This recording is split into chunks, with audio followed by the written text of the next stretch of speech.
Manajemen bukan ini, bukan yang RPS dulu. Ya. Oh, yang RPS-nya. Oh, oke. Ini situ tugas kapan? Yang dokumen ya. Langsung presentasi ini. Bingung. Hari ini mendengarkan Pak dosen, Butun. Apa Mbak Tun harap presentasi? Monggo. Yang RPS-nya, Saudara Saya kira Sarifah. ada PR. Saya nggak dengar ada PR. Sedang proses buka. Tadi saya baru bukanya yang ini, yang PowerPoint. Ini sekarang sedang membuka. Ya, agak butuh waktu, Pak. Di sini sinyalnya agak. Nah, ini Di grup MPI, Mbak. sudah tak down. Sekarang di share di sini di Zoom. Ini saya share. Nah, saya buka. Nah, ini. Monggo.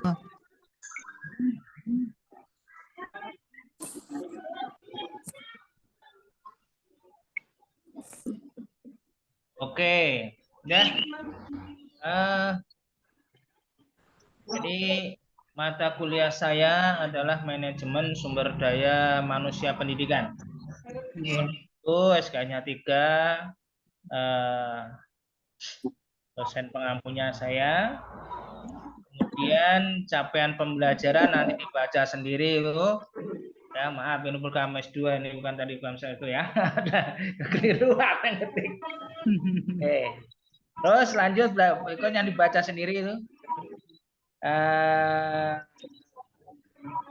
Geser ya, terus dikit lagi atas, terus akan bahas tentang ini pertemuan ini bagian kajian. Oke. Kita nanti dalam satu semester atau dikatakan 6 kali ya, 6 kali kita tetap muka adalah include dengan mestinya 12 kali itu. Jadi 6 kali karena penambahan jam. Maka nanti kita akan bahas tentang 13 ini. Karena 13 yang pertama pendahuluan dan analisa rancangan bangun pekerjaan. Kemudian perencanaan sumber daya manusia, rekrutmen, seleksi, penempatan pegawai, kemudian perencanaan karir dan pengembangan SDM, penilaian prestasi kerja, 6 sistem imbalan, 7 pemeliharaan hubungan industri dan pemutusan hubungan kerja, motivasi karyawan, kepemimpinan dan kepercayaan, 10 konflik dan perundingan, stres, manajemen budaya kerja, dan manajemen perubahan. Nah, nanti dari poin 1 sampai 13 ini tercover oleh kelompok sampai kalau nggak salah 10. Karena satu kelompok itu 2 mahasiswa. Ya. Berarti tidak semua ini tercover. Maka nanti saya akan memberikan teorinya tentang manajemen perubahan dan budaya kerja itu nanti saya yang memberikan teorinya. Hari ini dan besok untuk saya yang tidak tercover di dalam diskusi kita besok Sabtu yang akan datang. Oke, next, kemudian pembagian tugas sekarang. Ya, itu nanti dibaca aja dulu, dibaca terus. Pembagian tugas, terus.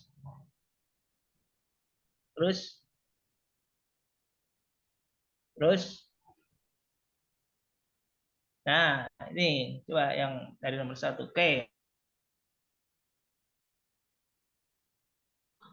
Ini nanti bahasan yang akan kita diskusikan pada Sabtu yang akan datang.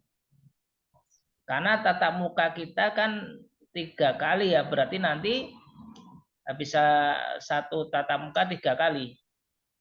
3 kali presentasi makalah. Kelompok pertama Nur Hidayah. Kelompok kedua RR Syarifah Haniah. Kayaknya RR ini apa ini? RR Raden Roro apa gimana ini? tinggi Pak, Raden Loro Pak. Oh, Duriannya dari mana? Anu Jogja Pak. Jogja. Oke, Pak Kualaman apa kanan? Kalau itu detailnya nggak ngerti loh Pak. Itu dulu anu apa sejarahnya prasasanya masih pakai bahasa Belanda. Jadi kayak kehilangan kehilangan ke atasnya siapa aja sih gitu, kehilangan jejak Pak. Oh, oke. Itu ijazahnya dari TK, dari SD sampai sekarang pakai RR. Oke Pak, aman. Untuk ijazah aman. Oke. Nggih. Kemudian topiknya yang dibahas adalah pendahuluan dan analisa dan rancang bangun pekerjaan. Itu materi kelompok pertama. Kelompok kedua, Saudara Muhammad Jamhari dan Siti Badingah. Oke, siap. Ya, Siti Badingah. Ini nanti membahas tentang perencanaan sumber daya manusia. Pendidikan ya. Kelompok 3, Lukman Hakim sama Laila Mahduni akan membahas Nggih, tentang Pak, rekrutmen, siap. seleksi dan penempatan pegawai. Oke. Kelompok 1 dan sampai kelompok 3 masuk hari presentasi hari Sabtu. Oke, siap. Ya. Nggih. Kelompok 1 Nggih, sampai Pak. 3 presentasi hari Sabtu. Kemudian kelompok 4 hari Minggunya Siap, Pak. Ahmad Siap. Sauki dan Muhammad Mustahir. Itu membahas tentang perencanaan karir dan pengembangan sumber daya manusia, penilaian prestasi kerja. Wes. Itu topik dari kelompok 4. Kelompok 5 Muhammad Hasan Mustafa. Iya, Pak. Kemudian Fardudin. Itu akan membahas tentang penilaian prestasi kerja. Maaf, ini yang ini ke bawah ini bahasan yang kelompok nanti ke bawah bukan 2 ini ya. Siapa saja, Pak? Saya, Pak. Ya, Muhammad Hasan Mustafa dan Fardudin di RPS ada di pembagian. Kelompok 6 Saudara Mudiah. Ya Zahroh Rahmayanti. Mutia Pak dosen. Mutia ya? Iya, Mutia. Nah, besok diralat itu. Ya, sudah betul sudah. tanya, sudah leres. Ya sudah sudah terketik sih itu. Ya. Fitria Yaroh Rahmayanti dengan dia akan bahas topiknya sistem imbalan.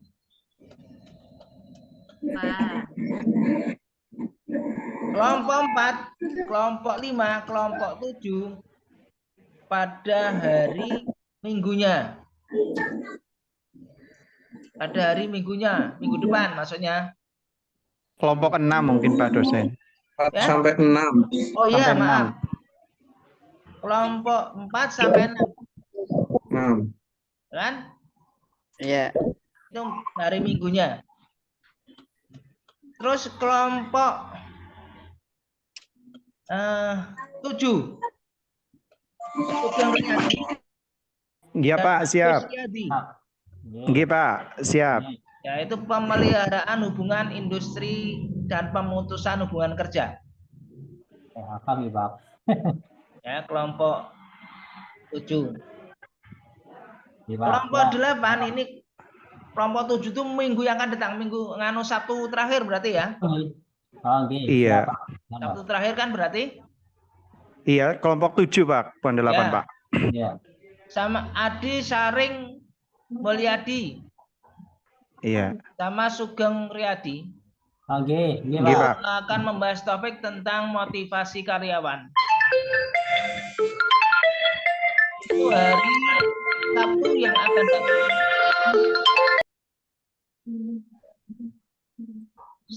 Bukan Sabtu yang datang, Sabtu yang akan datangnya lagi, pertemuan terakhir. Nggih. Kelompok Ya, sebelum Kelompok minggu terakhir 9. ya, 1 hari sebelum. Taufik Rahman dan Tun Abi Debah. Ini akan membahas tentang Zoom lagi, Mbok. kepemimpinan dan kepercayaan atau trust. Siapa? Ya, itu kelompok 9. Kelompok 10 Ratnati dan Badrun membahas tentang konflik dan perundingan. Pas itu, Pak. Ini pertemuan pada hari Minggunya. Pada hari Minggunya. Lihat catatan. Next catatannya. Catatannya tadi. Coba di next. Geser ke atas. Aduh, mana hilang. Oke. Presentasi dimulai pada hari Sabtu tanggal 13 Januari 2024. Presentasi hari Sabtu kelompok 1 sampai 3. Presentasi minggunya kelompok 4 dan 6. Oh, ini kok ada 6 ya? Iya kan, bener kan? Betul, kelompok 4 dan 6. Sampai 6. Iya, sampai 6 maksudnya. Oke. Presentasi Sabtu yang akan datangnya lagi. Ya kan? Yang Sabtu yang akan Ya. datangnya lagi. Sabtu terakhir kayaknya. Kelompok 7 dan 8. Nah, kelompok 9 nanti diberi tanggal enggak apa-apa. Kelompok 9 itu terakhir hari Minggunya adalah kuliah tatap muka dan presentasi terakhir. Makalah dibuat dalam bentuk makalah, paper, dan PowerPoint untuk presentasi. Untuk ujian dari saya adalah mengumpulkan tulisan berbentuk jurnal. Judulnya bebas. Bisa sejarah pendidikan Islam, bisa pendidikan Islam, and manajemen pendidikan Islam. Itu aja, mengumpulkan itu aja. Dikumpulkan pada apa? Ya. H-7. H+7 mestinya, kok nggak amin. Artinya setelah kita pertemuan tatap muka terakhir, 1 minggunya dikumpulkan. Dan itu nilai akan saya proses dan serahkan ke Pasca setelah itu. Ini perorangan, Pak. Kumpulan dari itu. Bapak, atau bertepatan dengan pas kita tatap muka saja di pertemuan terakhir. Ada pertanyaan tentang ini dulu? Ya, saya tanya, Pak. Oke. 1, presentasinya berapa menit? Yang kedua, tugas yang kedua itu perorangan atau kelompok juga, Pak? Yang mana? Ya. Presentasi itu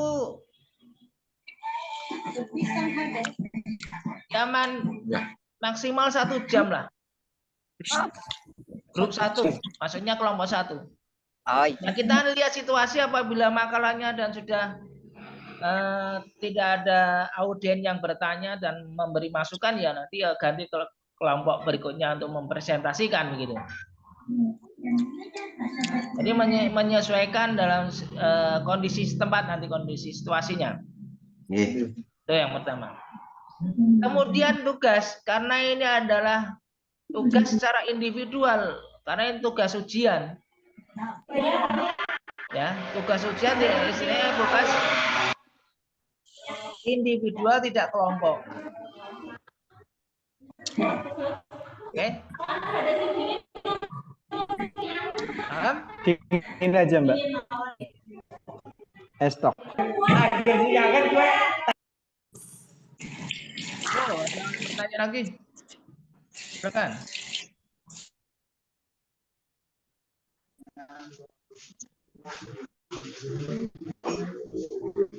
Gimana, Pak? Ada yang bertanya lagi silakan. Oh, Terkait dengan tugas sebelum kita bahas nanti materi saya yang pertama. saya Bapak. Nanti hari ini sama besok itu saya yang memberikan materinya yang tidak terbahas oleh kelompok tadi. Nggih. Saya Pak, tanya Pak. Oke. Jadi di sini kan dikatakan dikumpulkan dalam H-7 nggih, poin 6 nggih, setelah perkuliahan terakhir begitu kan nggih. Nah, kalau misalnya kita mengumpulkannya pada saat tatap muka terakhir gimana Pak? Boleh nggak Pak? Boleh. Oh, Boleh. nggih, karena sekalian sudah kumpul. Iya, lebih cepat lebih baik boleh. Nggih. Saya segera menilai nanti kalau begitu. Kalau memang sudah, tapi kan kalau dari mahasiswa banyak kesibukan yang kita beri ruang lah 1 minggu itu loh. Nggih. Maksudnya Bapak di sini kan di print out begitu nggih? Ya, di print out. Oh, nggih, berarti nggih. Nggih, Di print out bukan filenya aja apa? Enggak file artinya file bentuk. Ya, bentuk Word boleh, bentuk PDF boleh. Oh, sovel boleh. Oh, Ya. nggih. Oke, siap. Nggih, Pak. Makasih infonya. Nggih. Dikirim WA Japri ya Pak ya? Itu H+7 apa -7 sih Pak? Yang tadi Pak diralat Pak. H+7. Oh, H+7 Mbak Sarifah, Ya, H+7 bukan min. plus kan? Oke, saya ralatkan ya. Ya, itu H+7 lupa saya. H+7. Nah, -7 kan saudara belum masuk. Boleh sovel. Sarifah karo mangan opo kuwi lah. Ketinggal nggih, Pak. Aduh, nyuwun sewu, Pak. Pak dosen, saya mohon izin sebentar ya Pak. Ini ada acara selamatan teman-teman. Saya meminta doa sebentar, terus saya masuk lagi sebentar ya Pak. Mohon keluar sebentar. Nggih, matur nuwun. Nggih, Assalamualaikum. Boleh sovel kirim via Japri WA nggih. Nah, sampun. Ada pertanyaan sebelum kita bahas? Tanya Pak. Ya, oke, silakan. Itu untuk jurnal judul bebas dalam kurung sejarah pendidikan Islam, dan manajemen pendidikan Islam. Ini yang dimaksud kita pilih salah satu atau akumulasi perpaduan ketiganya. Salah satu aja, topiknya kan itu. Salah satu. Salah satu aja. Iya, membahas tentang manajemen boleh, pendidikan Islam boleh, sejarah pendidikan Islam boleh itu. Yang penting itu dibuat dalam bentuk jurnal, lagi-lagi dalam bentuk jurnal. Dalam bentuk jurnal itu mesti ada abstraknya. Ya. Artinya cukup Indonesia kan? Apa harus ada bahasa asingnya? Ngarani mobil, ngarani ya karo bahasa Inggris. Jangan Pak lah, jangan. Jangan saja. Oh, karo bahasa Inggris ya nggak apa-apa. Bahasa Arab. Bahasa kita yang saja. penting dibuat walaupun tidak bahasa dia ada abstraknya ada bahasa Inggris ya harus ya sesuai dengan jurnal-jurnal itulah, jurnal ilmiah. Saudara bisa download, bisa melihat jurnal-jurnal yang sudah terbit. Iya Pak, terima kasih. Misalkan ini Pak tentang misalkan sejarah pendidikan Islam, bolehkah kita misalkan mengangkat satu tokoh seperti itu Pak? Misalkan, boleh. Ya. Boleh. Yang penting itu ditulis dalam bentuk jurnal. Penelitian itu. Oke. Oke, matur nuwun Pak.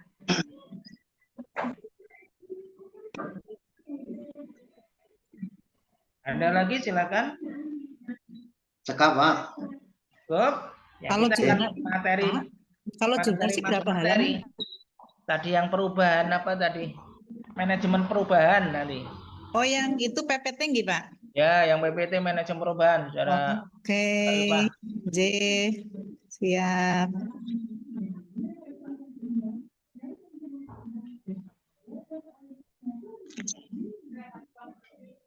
Monggo, Pak.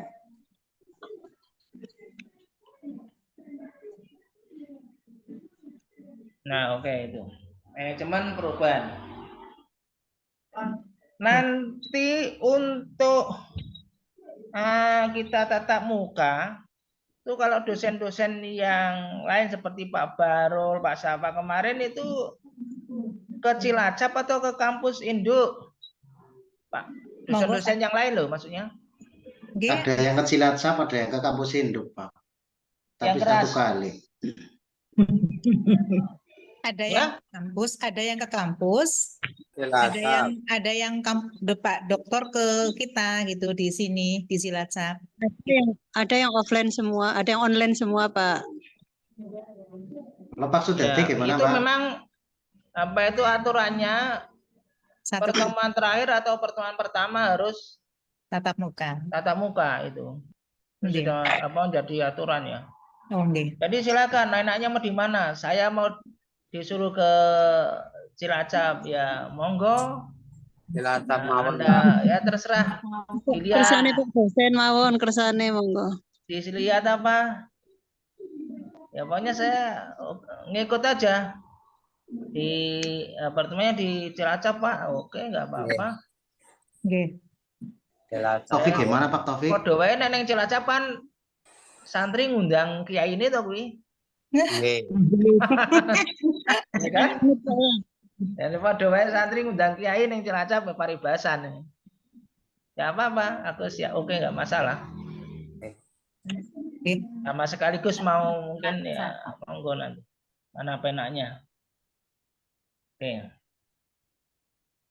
Gitu ya, nanti di apa dirembuk lah. Nggih. Kalau mau ke Cilacap ya oke. Diundang ke ning Cilacap. Oke, kita next berikutnya, slide berikutnya. Ya. Monggo, Pak. Nah, berbicara tentang manajemen perubahan itu tidak terlepas dari manajemen itu. Jadi manajemen itu adalah perbuatan manusia untuk menggerakkan sumber daya manusia, ya, dan segala fasilitas yang dimiliki untuk mencapai tujuan. Pada intinya kan untuk menggerakkan itu, gitu ya. Jadi untuk menggerakkan dengan segala potensi dan sebagainya.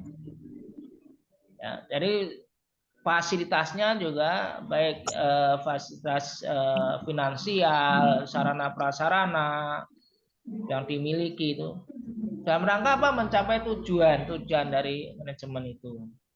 Ya. Sehingga manajemen ini adalah secara tidak langsung akan masuk ke dalam dunia baik itu pendidikan, ya, perusahaan, pemerintahan dan sebagainya. Jadi manajemen itu berbagai aspek lini yang mereka bisa menempati.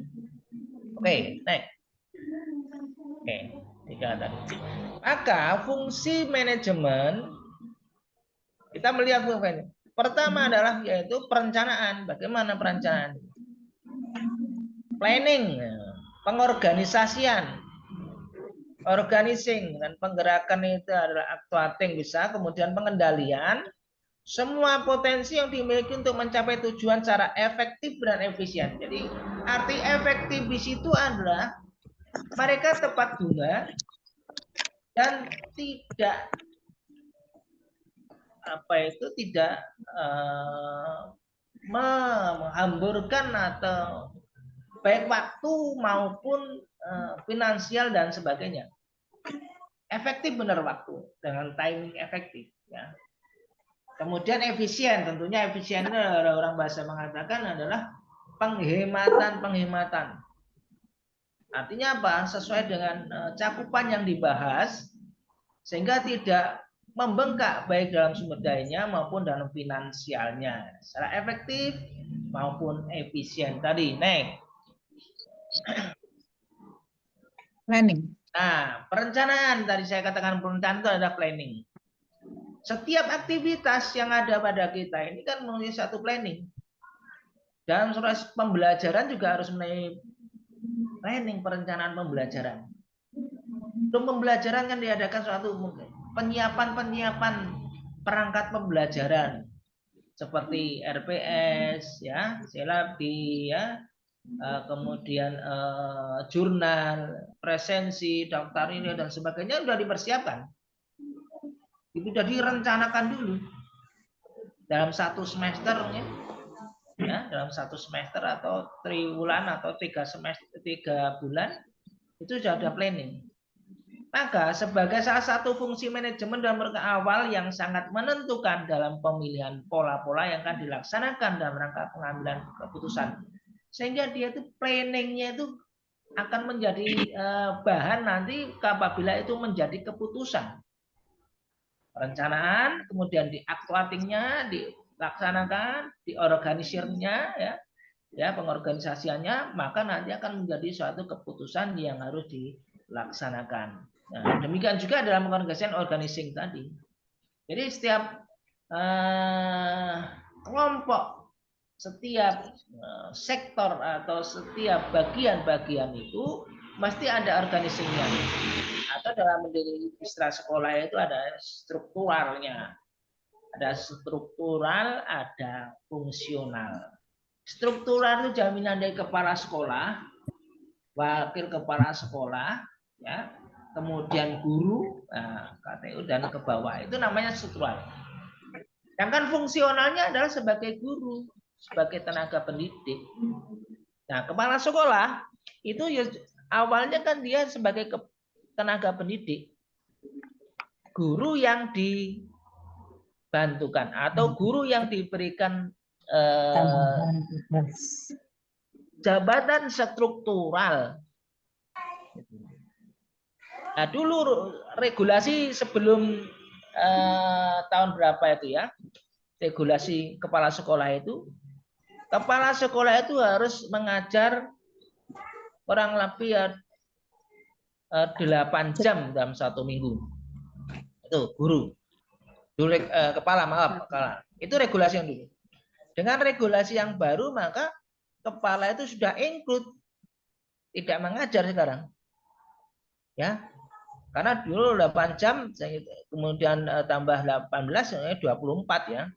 6 jam lah, 24, 6 jam bukan 8 jam, 6 jam. Nah sekarang guru berbeda, kepala sekolah berbeda. Kepala sekolah berfungsi sebagai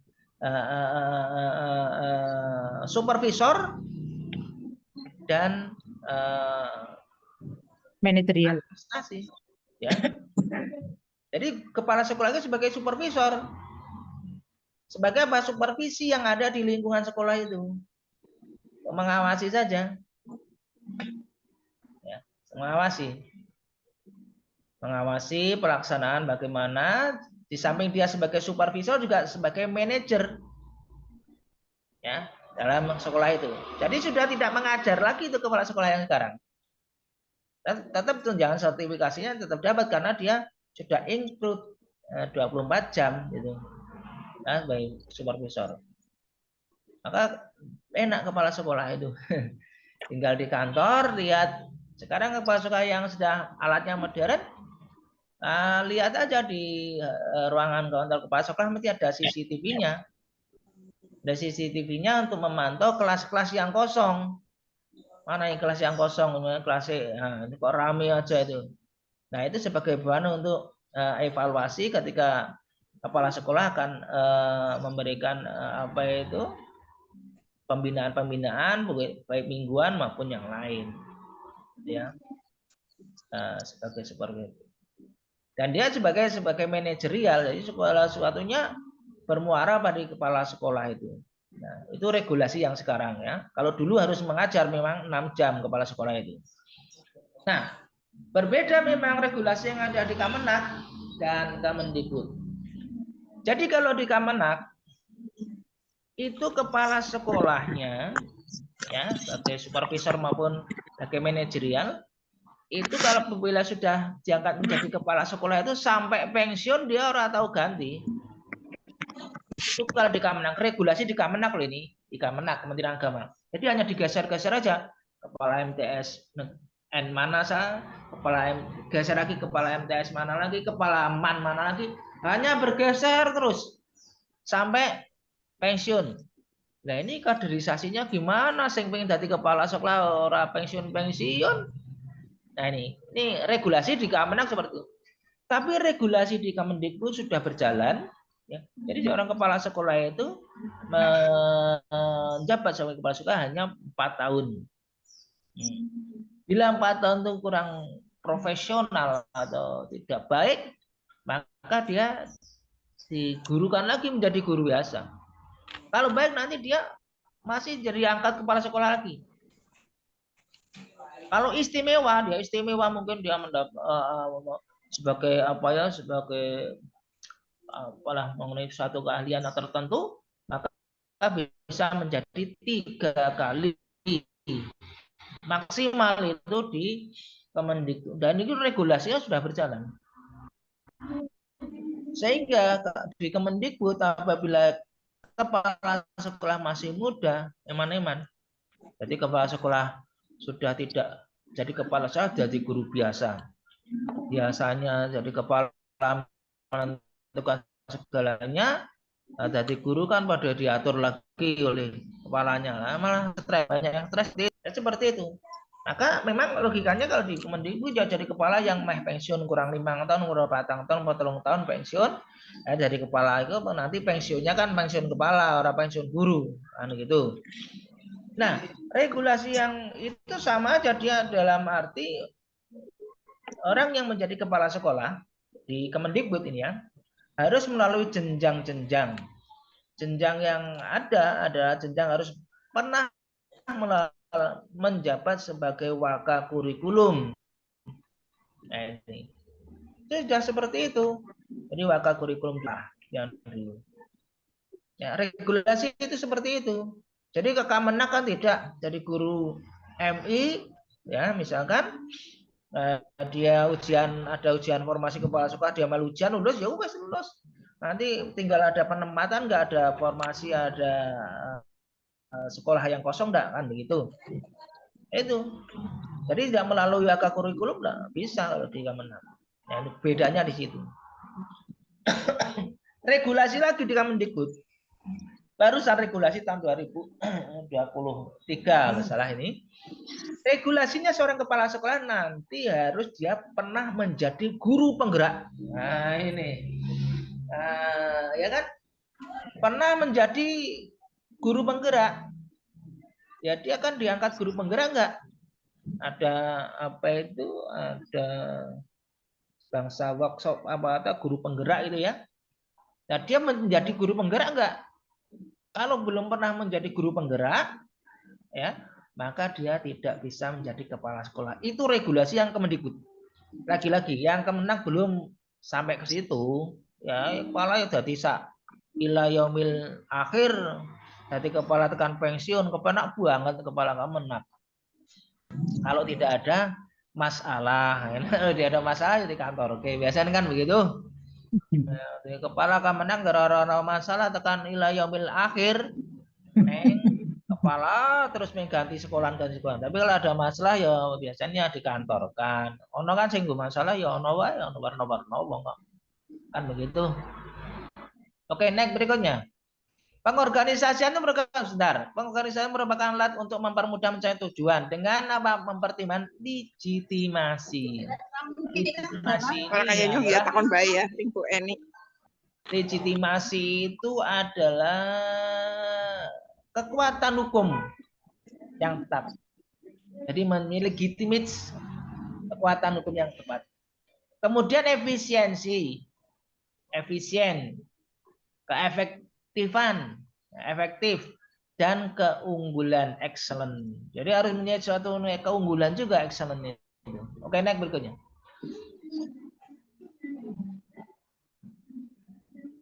Nah, pergerakan, actuating, pergerakan. Actuating adalah usaha membujuk dan menggerakkan orang-orang untuk melaksanakan tugas-tugas sebagaimana ditentukan dalam pencapaian tujuan. Ya, usaha membujuk apa? Mengarahkan pada stakeholder. Kalau kepala ya penggerakannya lewat guru-guru dan karyawan, ya, untuk melaksanakan tugas-tugas yang mereka bebankan, ya, dalam rangka untuk mencapai tujuan, mencapai kelas sekolah unggul atau sekolah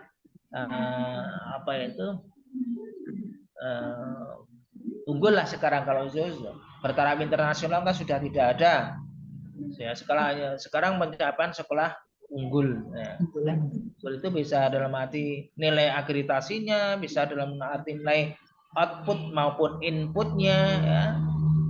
outputnya juga baik kalau sekolah-sekolah di negeri sudah bisa memilih itu ya, masuk di MTS atau di SMA dia kalau dia itu dengan ya inputnya itu dari yang ya kategori nilainya baik kan itu bisa mengangkat, maka nanti bisa menjadikan sekolah unggulan.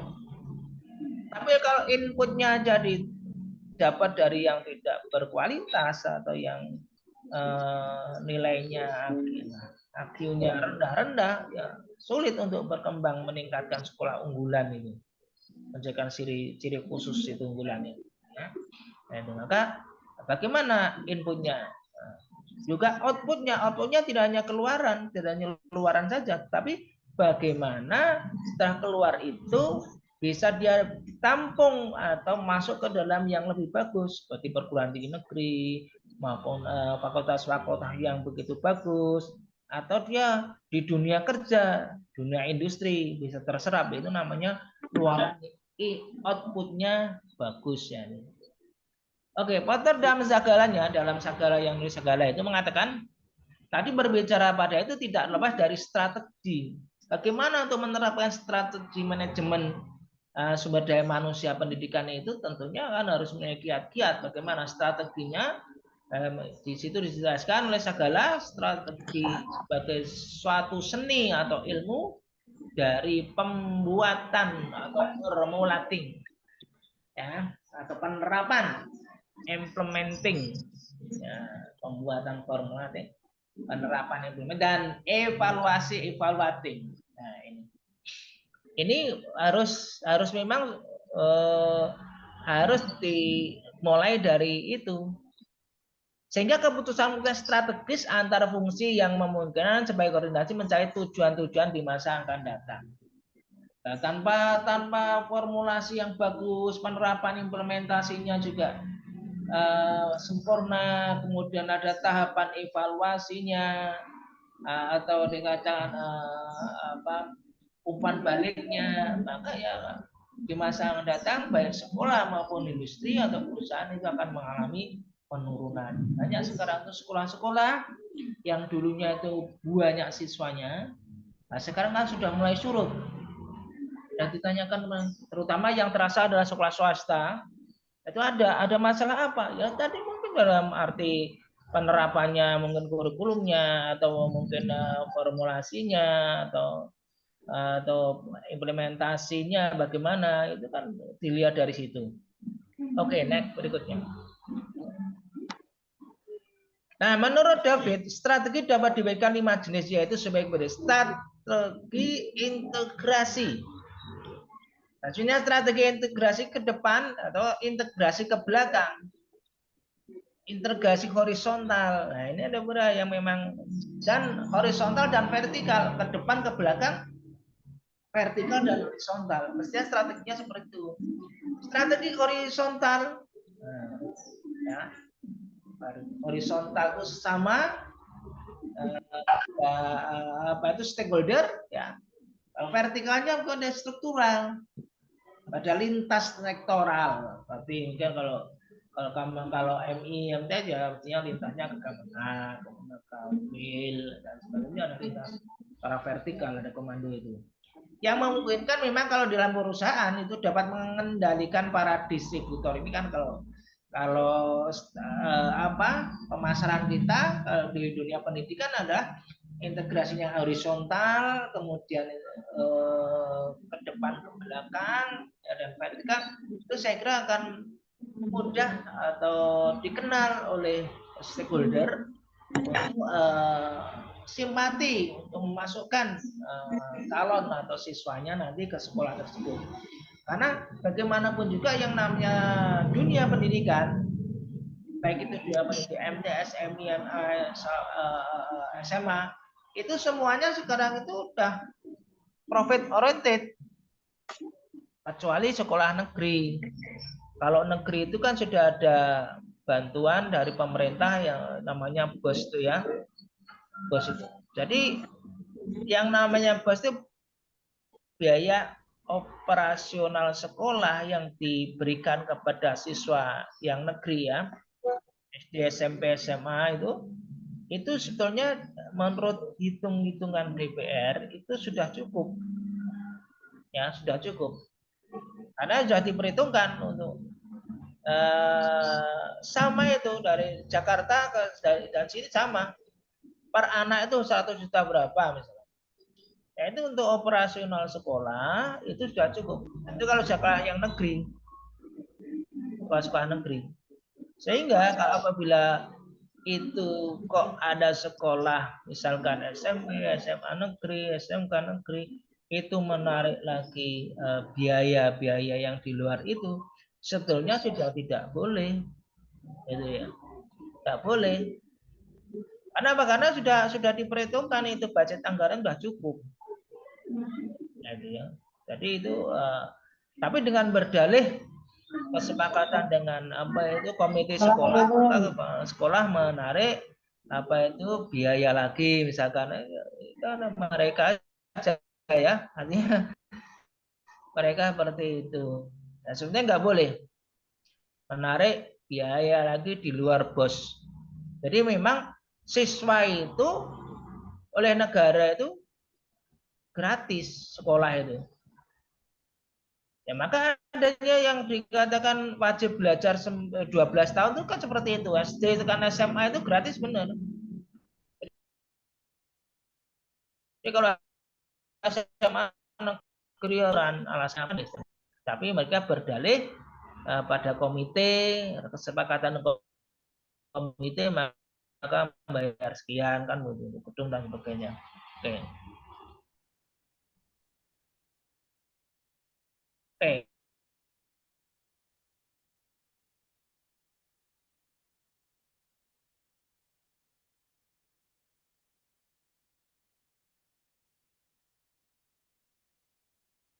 Halo? Produk yang tidak ditingkatkan. Artinya apa? Artinya bahwa sekolah itu memang dituntut untuk apa? Untuk berkualitas. Apabila sekolah itu berkualitas, luarannya atau outputnya bagus, ya sudah nggak usah promosi sekolah. Sekolah itu mesti banyak siswanya. Nggak usah promosi. Karena sudah dilihat bahwa luarannya bagus, produknya juga bagus. Sehingga dilirik oleh stakeholder untuk pengen anaknya menyekolahkan di situ. Nah, maka sekarang banyak tumbuh sekolah-sekolah yang notabene-nya istilahnya ada sekolah ini, sekolah unggulan atau sekolah boarding school. Ya, sekolah yang diasramakan. Kemudian ada lagi sekolah full day school, sekolah 1 hari di sekolah. Itu dalam arti apa? Untuk mengejar target unggulan, target produk yang akan mereka buat gitu ya. Sehingga apa yang diharapkan menjadi sekolah menjadi apa itu sekolah yang unggulan sehingga para stakeholder ingin berame-rame bahkan mungkin ya, bahkan produknya sampai inputnya itu melebihi target. Target inputnya ditargetkan 300 siswa, ternyata yang daftar ada ribuan. Nah ini kan stakeholder sudah melirik karena kualitas dan produknya. Oke, lanjut strategi diversifikasi. Lanjut next. Diversifikasi ya, ada 3 jenis strategi. Diversifikasi yaitu diversifikasi konsentrik, horizontal, dan konglomerasi sebetulnya. Karena menambah produk atau jasa baru ini diharapkan. Yang menambah produk dan jasa baru, produknya produk unggulan. Kalau di sekolah itu produknya produk unggulan. Unggulan apa? Unggulan luaran. Ya. Berani bersaing mereka itu dengan luaran dari sekolah mana. Sekolah A ke sekolah B berani. Karena dia menambahkan produk unggulan tadi. Atau jasa baru kalau di dalam perusahaan itu jasa baru. Namun masih terkait biasanya disebut diversifikasi konsentrik. Menambah produk atau jasa baru yang tidak terkait dengan pelanggan. Ya, yang sudah ada di diversifikasi horizontal. Artinya penambahan produk baru itu apa? Mungkin kalau sekolah dalam bidang language-nya, bahasanya, unggulannya bahasa apa? Bahasa Inggrisnya, atau mungkin bahasa Arabnya, atau mungkin kitabnya kalau di dalam sekolah agama. Nah itu semuanya itu harus ada apa ya, unggulan, ya harus ada keterkaitan sehingga benar-benar nanti produknya itu sangat diterima dan dipilih oleh stakeholder. Next. Oke. Strategi defensif. Nah, tadi kalau sudah kita lihat strategi integratif, intensif, dan diversifikasi. Ya, ketiganya itu. Organisasi juga dapat menjalankan strategi rasionalisasi biaya, divestasi, dan likuidasi. Artinya apa? Ya memang strategi rasionalisasi biaya itu sangat pokok di dalam operasional pembelajaran ini. Sarana prasarana bagaimana perangkatnya perangkat sumber dayanya sudah komplit belum? Ada akses internet tidak?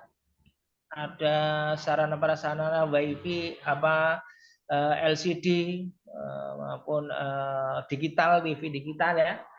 Ada tidak? Di samping itu rasionalisasi biaya. Dari operasional itu biayanya mencukupi tidak kalau untuk penyiapan sumber daya itu. Ya, dari biaya itu operasional sekolah itu. Jadi sekolah itu tidak sekolah itu ajak-ajak. Tapi ada satu peningkatan. Maaf ada tamu sebentar. Jeda. Ngantuk Pol. Oh, yakin. Masya Allah. Ngopi.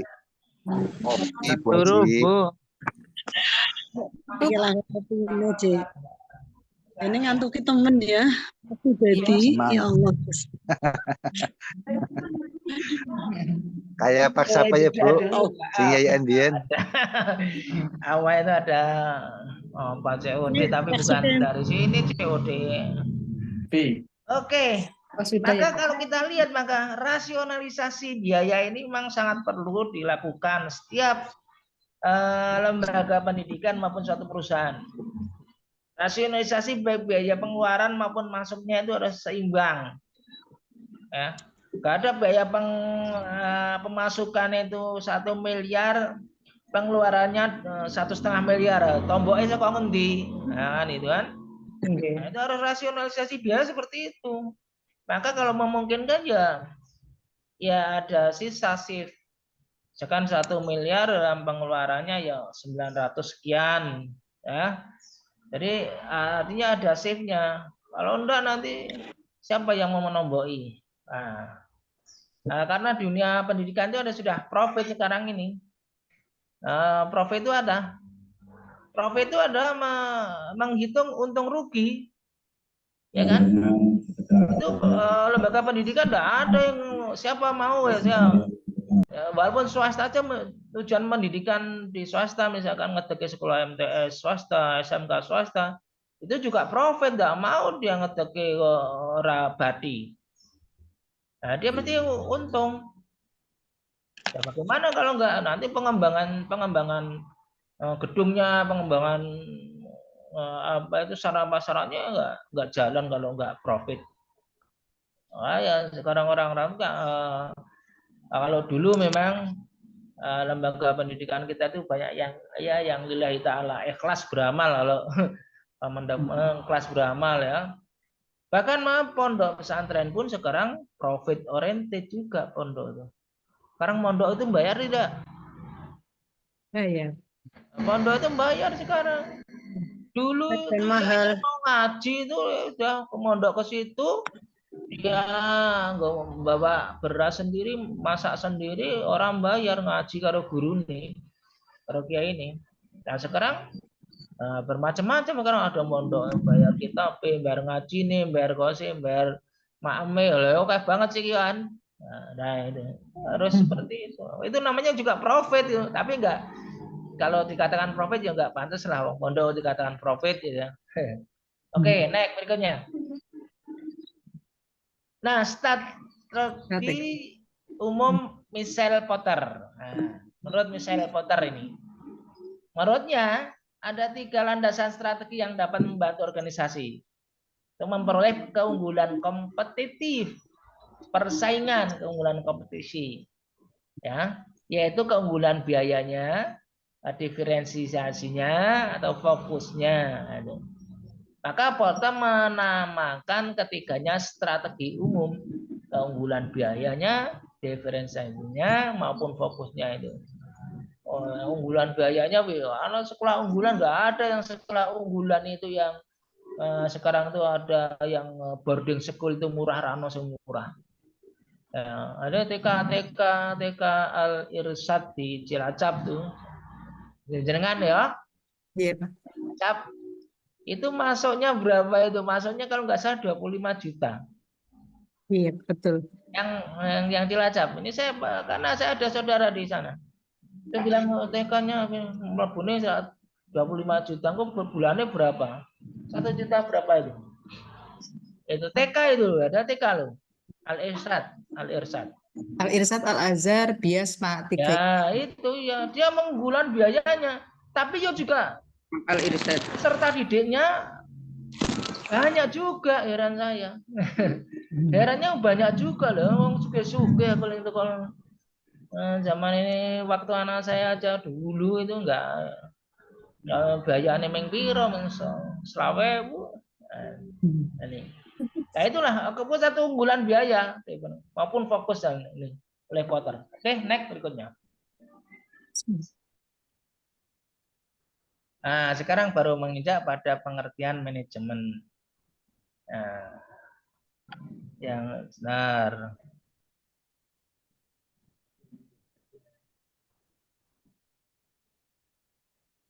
Yang pamit tadi udah masuk belum? Yang pamit genduranmu ya? Kenapa, Pak? Tadi kan ada yang pamit genduran ini sampai itu. Oh, sudah. Ya sudah masuk lagi belum? Enggak tahu loh, Pak Sinten sih. Kang Riyadi sudah masuk. Oh, sudah. Iya, sambil tidak apa-apa. Sambil makan seperti Sarifah ya ora apa-apa. Enggak, Pak. No, makan enggak apa-apa. Enggak. Saya aja enggak nyiapin, biasanya saya juga sambil makan minggan. Oke. Nah, kita masuk dalam pengertian manajemen. Kata manajemen berasal dari bahasa Inggris yang diterjemahkan dalam bahasa Indonesia menjadi manajemen biasanya. Nah, ini menurut teorinya Terry, Josh Terry ya, dan Dutch Amat ya. Kemudian manajemen menurut Eri Marlapa menyebut manajemen is a distinct process consisting on play of planning, organizing, actuating, and controlling. Performance of determine and accomplish state objective by the use of human being and resources. Nah, ini menurut yang diterjemahkan yang diambil dari Eri Maraba ya, Eri Maraba. Oke, next. Nanti nih, yang kita ngerti kayak apa? Maksudnya adalah ya, manajemen ini proses yang berbeda. Dari yang terdiri dari apa? Tadi katakan perencanaan, pengorganisasian, pelaksanaan, dan pengawasan atau evaluasi ya. Pengawasan ini boleh mengatakan evaluasi ya, evaluating. Maka disingkat dengan istilahnya kalau teorinya Terry itu POATS ya. Perencanaan, organizing, actuating, ya, POATS, dan controlling. Ya, itu teorinya Josh Terry. POATS, terkenal dengan POATS-nya ya. Nah, itu. Nah, diperuntukkan untuk apa? Untuk menentukan dan menyelesaikan tujuan yang telah ditetapkan sebelumnya dengan menggunakan sumber-sumber daya manusia. Tentunya sumber daya manusia digunakan untuk apa? Untuk tadi perencanaan, pengorganisasian, pelaksanaan, dan pengawasan itu selalu terkait. terkait. Ya. Ada perencanaan dan pelaksanaan tanpa pengawasan tidak akan jalan. Jadi ke teori George Terry itu saling keterkaitan. Ya. Oke, next. Nah, Mondi dan Remarks dalam buku yang sama, yang bukunya sama tadi, mengatakan management is the process and getting down thoughts the effort of all the people. Nah, maksudnya manajemen adalah suatu proses yang dikerjakan melalui upaya-upaya orang lain. Nah, all the people itu orang lain mesti melalui satu proses yang nggak bisa melaksanakan dengan sendirinya otomatis. Suatu proses. Nah, ada proses atau yang dikerjakan oleh siapa? Ya oleh kita, tapi melalui oleh orang lain. Kalau di sekolah ya maksudnya cuma kepala sekolah, tapi didistribusikan kepada waka-waka, kepada guru-guru. Nah, itulah menurut tadi ada manajemen is the process of getting down thoughts the effort of all the people. Nah, itu ya. Next berikutnya. Nah, saya kira perubahan lagi. Manajemen perubahan kepiye.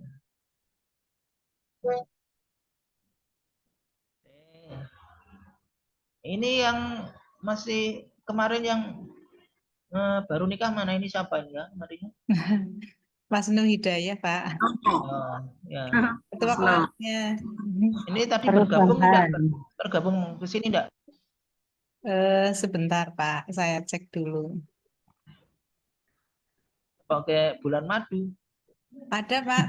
Ini. Oh, ada. Karena bulan madu. Ini Masih lemes, Pak. Masih lemes. di unmute.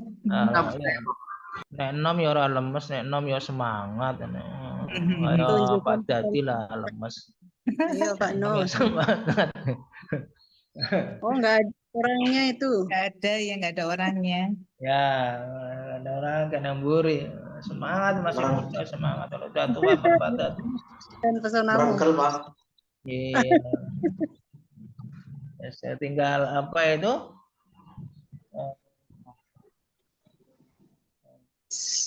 Yang tua-tua kan perjuangan hidup. Ya, wah, falsafahnya kan pandangan hidup, pegangan hidup, perjuangan hidup. Sahabat ini sudah tahapnya, sudah tahap perjuangan hidup. Oke, itu apa-apa. Itu proses seperti itu memang. Nah, pengertian perubahan sekarang.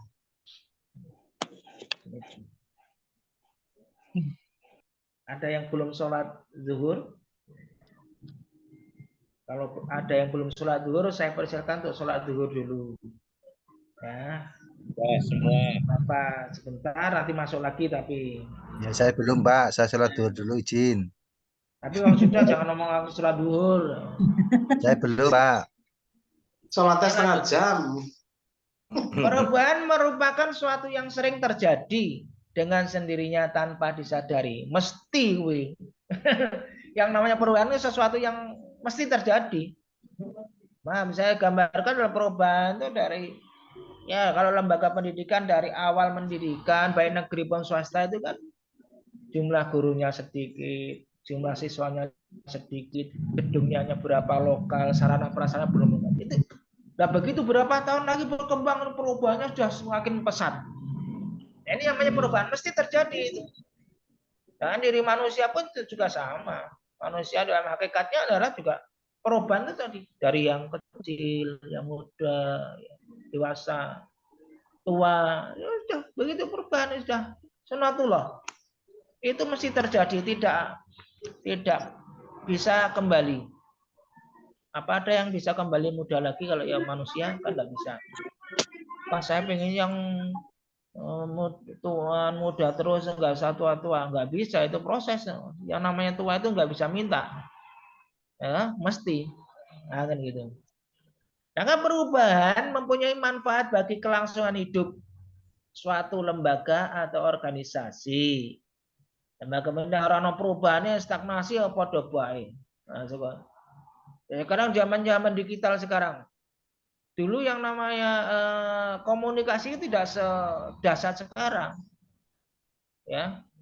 Dulu masih mungkin saya atau bapak yang sudah agak tua ini ya memahami. Bapak yang udah tua, ibu yang udah tua. Dulu yang namanya handphone saya itu belum punya.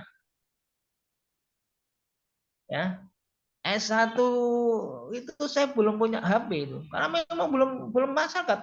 Hanya ada HP yang orang yang tertentu itu pakai HP Nokia. Nokia dulu zamannya, Nokia itu. Nah, itu. Ya, dia komunikasi lewat apa ya? Lewat surat dulu. Korpos. Mau ngirim anaknya kuliah di Jogja, ya itu dengan Wesel Pos. Ya, tidak ada dengan apa tuh? Dengan namanya transfer, mobile banking. Ya. Sekarang anaknya yang di Surabaya di mana itu kehabisan uang tinggal mencet nih HP, ngirim mobile banking langsung masuk kan. Tapi kemarin saya ya alah ya lah itu dihapusi pernah itu saya dulu. Saya pakai suruh katanya ada undian-undian dari bank itu, saya disuruh apa itu memanggilnya juga memanggil pakai ikon bank. Manggil tuh suruh nebutkan ya yang dulu belum tahu. Nomornya dikasihkan ya dikasihkan ya udah yang ATM tag. Nah, itu ada itu seperti itu. Kathah, Pak. Iya.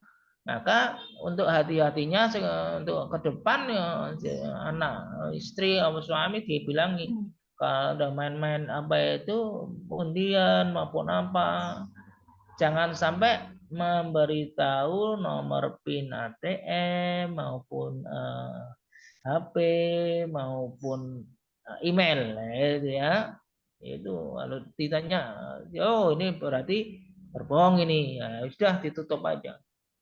Tapi jangan memblokir dengan blokir itu. Caranya memblokir mestinya kan pakai yang titik-titik 3 itu. Ya, jangan yang ada syarat kemudian ada kata blokir dan pan itu ya. Itu data Anda masuk lagi kalau diblokir yang bukan titik 3. Makanya undian dan sebagainya kok ya mengambil uangnya orang, menguras atau ATM kok bisa. Sekarang sangat mudah dengan HP ini. Maka hati-hati juga.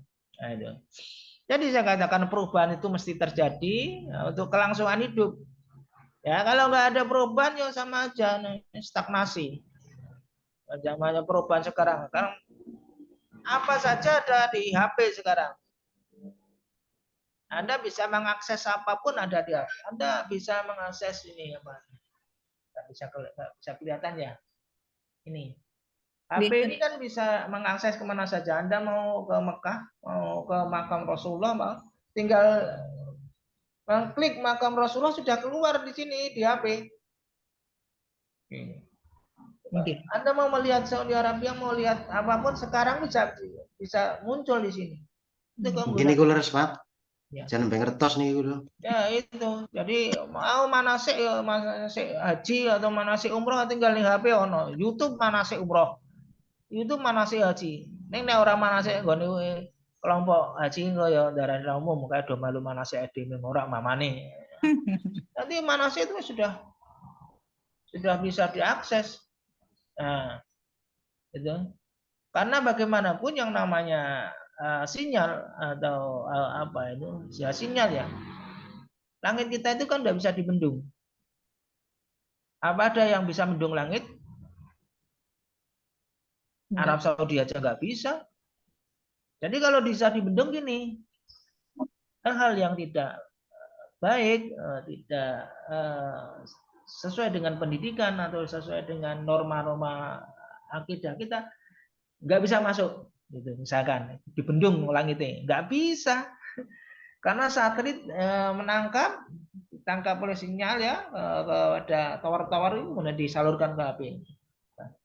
Yang bisa apa itu yang bisa untuk apa ya namanya ya filter, yang bisa untuk memfilter itu kan kita sendiri.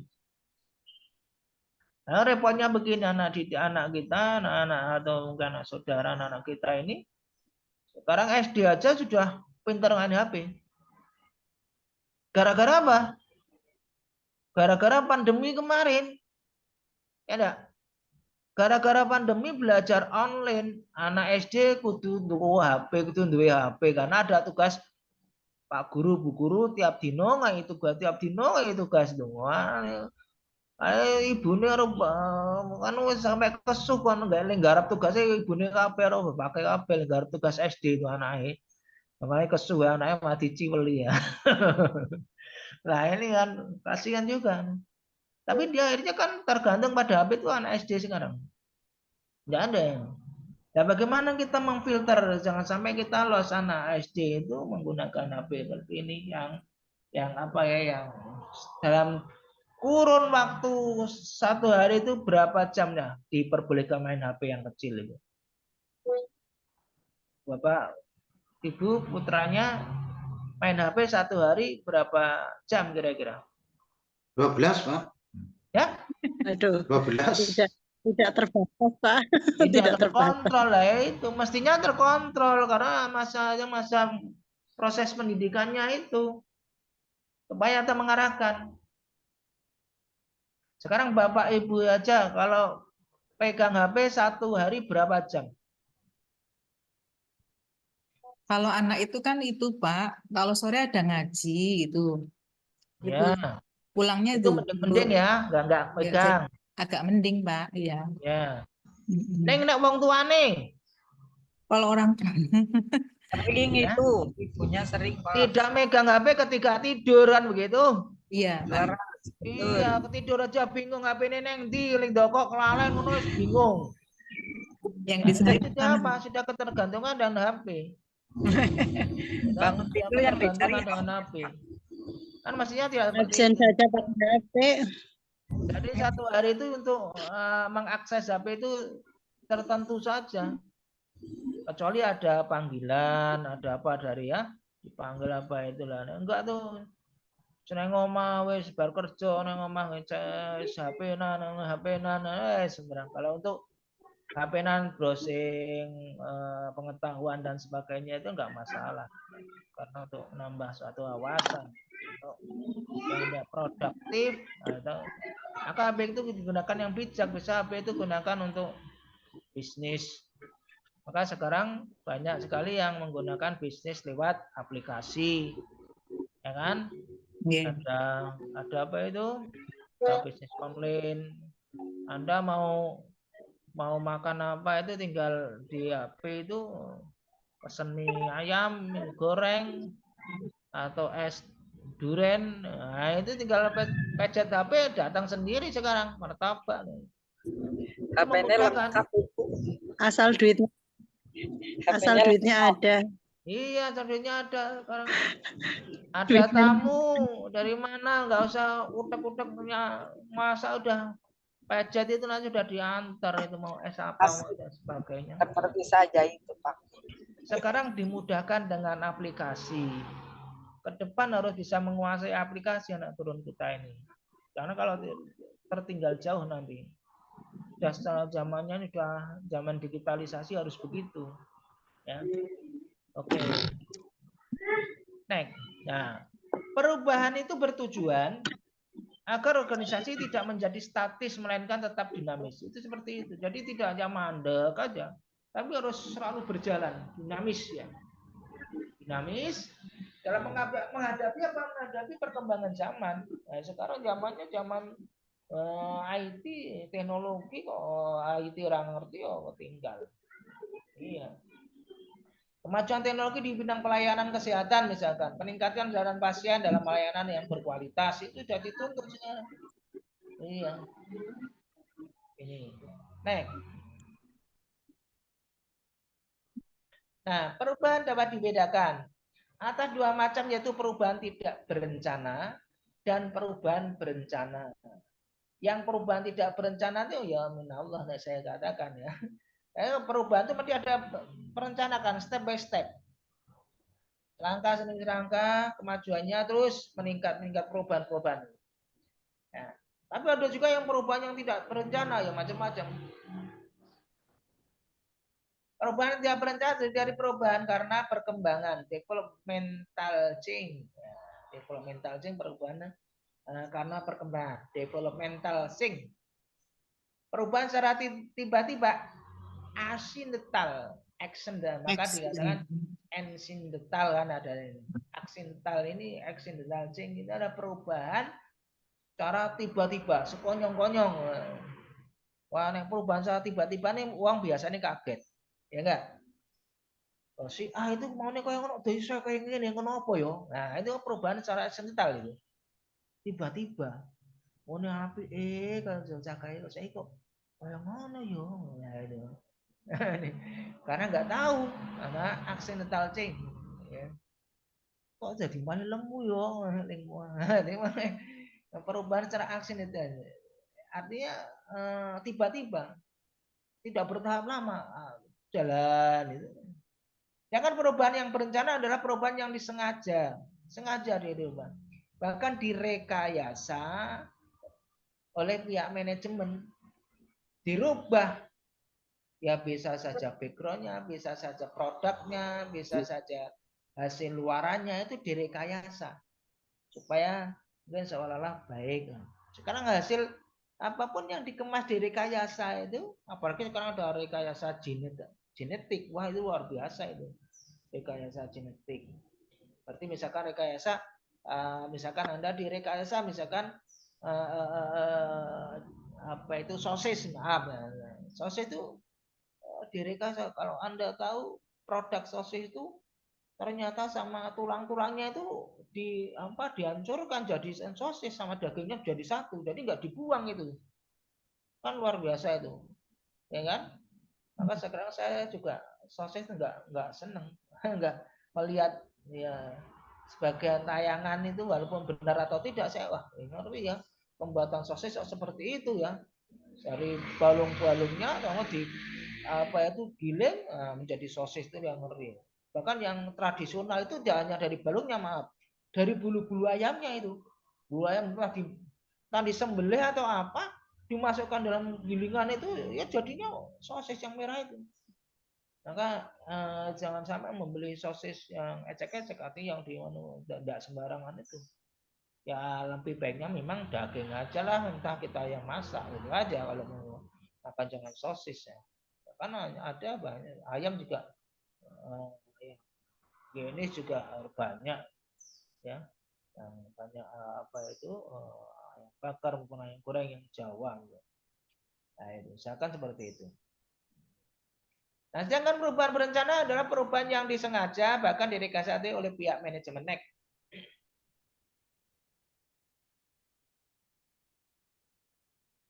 Udah Pak, monggo. Ya. Perubahan adalah membuat sesuatu menjadi berbeda, benar. Karena perubahan itu pasti menjadi berbeda. Tadi saya katakan, maunya kurus kok gemuk. Kalau gemuk memang keseluruhan nggak apa-apa, kalau yang masih muda-muda kalau gemuk, wah bahaya. Ya, masih kayak gemuk ya biasa, udah cuma suami istri misalnya. Nah, itu perubahan ya. Manajemen perubahan oleh Eri Marlapa. Pergeseran dari keadaan sekarang sesuatu organisme menuju pada keadaan yang diinginkan di masa depan. Jadi perubahannya dari masa sekarang ke masa depan itu yang diinginkan seperti apa? Atau planningnya seperti apa? Dari bulan ini, tahun ini misalkan, maaf, tahun ini perubahannya rumah belum, kalau person ya, rumah belum rapat ya, tahun depan harus rapat semua. Tahun ini motor, tahun besok lagi kendaraan roda 4, roda ketang misalkan. Itu satu perubahannya sudah memang direncanakan ya. Yang diinginkan oleh person itu akan menjadi suatu kenyataan atau tidak. Ya maksudnya kalau itu akan dirubah secara total, direncanakan, maka sudah disiapkan. Tahun sekian saya haji, misalnya daftar haji. Maka dia sudah direncanakan itu perubahan. Oh, tahun sekian, tahun selawe ini wis haji, jadi teluk Pak Haji atau Bu Haja. Itu ada perubahan.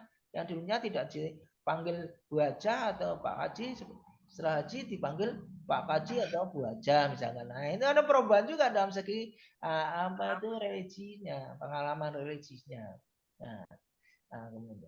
Kemudian yang diinginkan di masa depan dengan faktornya yang perlu dipertimbangkan adalah faktor internal. Ya, faktor yang memang bersumber dari masyarakat itu sendiri, di dalam itu sendiri kalau persnya Indonesia. Adapun yang termasuk faktor internal itu sebagai berikut: perubahan ukuran maupun struktur organisasi dalam lembaga pendidikan maupun lembaga perusahaan ini. Perubahan dalam sistem administrasi. Nah, sekarang ini perubahan saat administrasi sangat menonjol. Dulu orang akan menjadi guru sertifikasi itu dulu hanya mengumpulkan portofolio dulu, ya kan?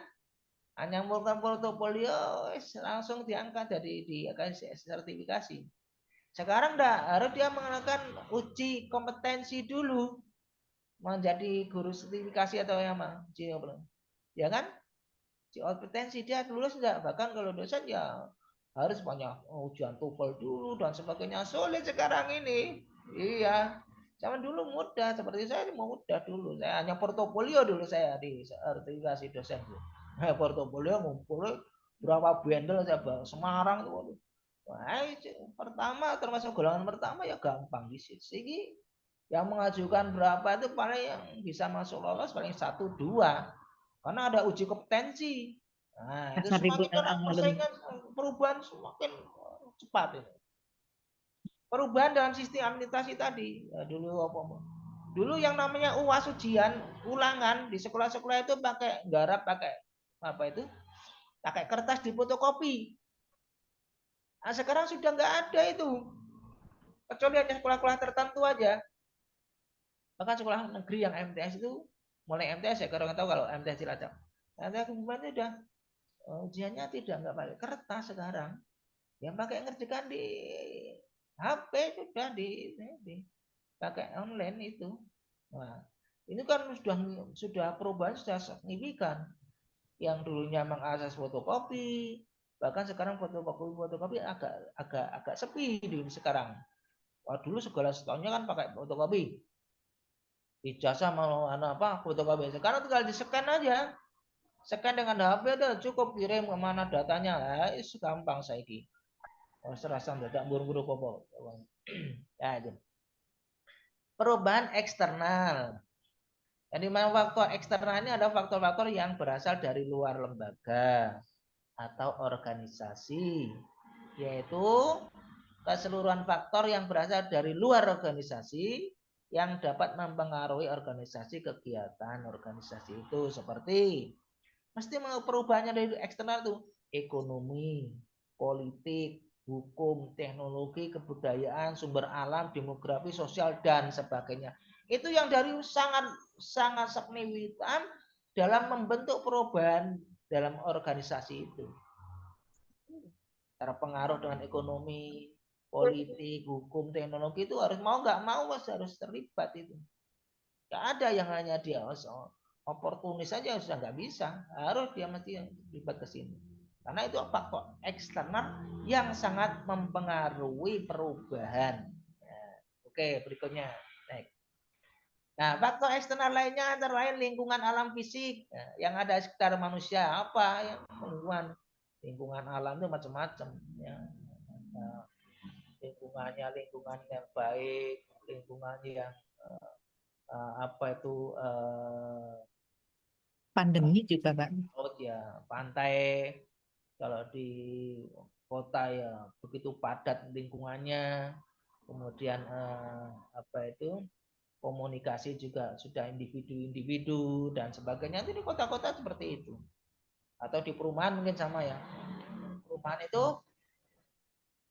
tetangga sebelah itu orang kenal, padahal omai kan gandeng itu, orang kenal, masya Allah. Nah, itu kan sudah nafsi-nafsi. Lain kalau di desa, tanya dulu masih kecil tuh tanya anaknya Pak Pujo itu mana, nang kono kayak tahu. Sekarang nggak berapa rumah jarak kenal.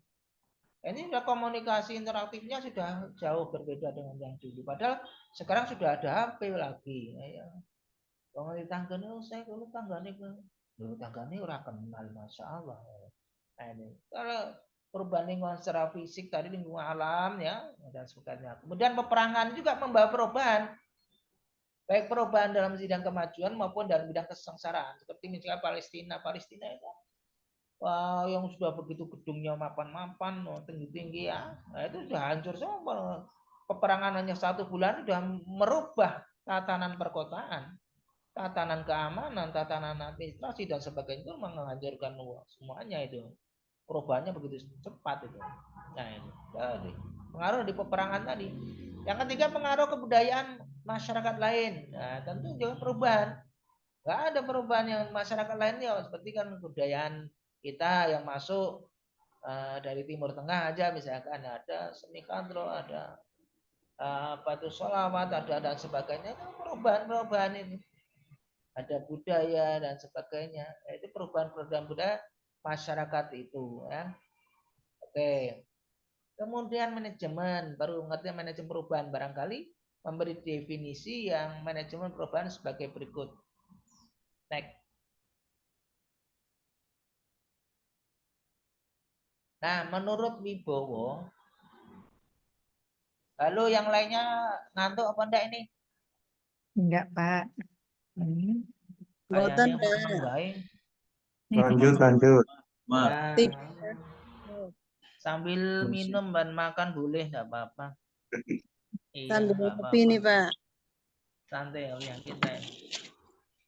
Ya, Pak, udah saya terpandang pada itu ya. Ini Cilacap pusatnya di mana ya ini? Pusat Pesugihan, Pak. Ya?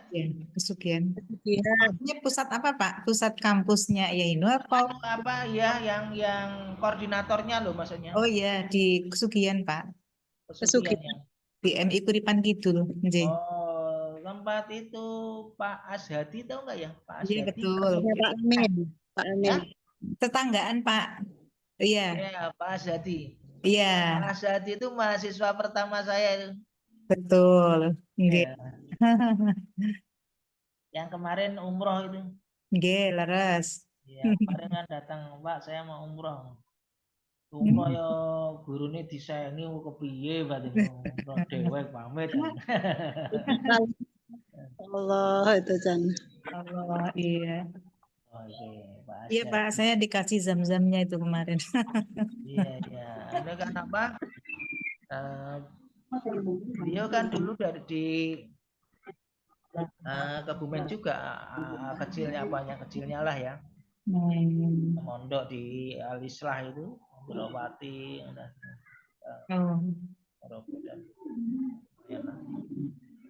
dari Kiai.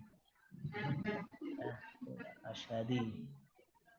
Oke, menurut Wibowo, manajemen perubahan itu adalah suatu proses yang secara sistematis dalam menerapkan pengetahuan, sarana dan sumber daya yang diperlukan untuk mempengaruhi perubahan pada orang yang akan terkena dari proses tersebut. Nah, ini menurut Wibowo. Jadi ketika dia suatu proses itu sudah otomatis saja yang itu diterapkan menggunakan sumber dayanya untuk apa? Mempengaruhi orang itu akan terkena dampak perubahan. Sekarang aja dampak perubahan untuk teknologi misalkan. Dulu menggunakan rakit kendaraan bermotor ya, itu dominan tenaga manusia. Jadi pekerjaannya kan.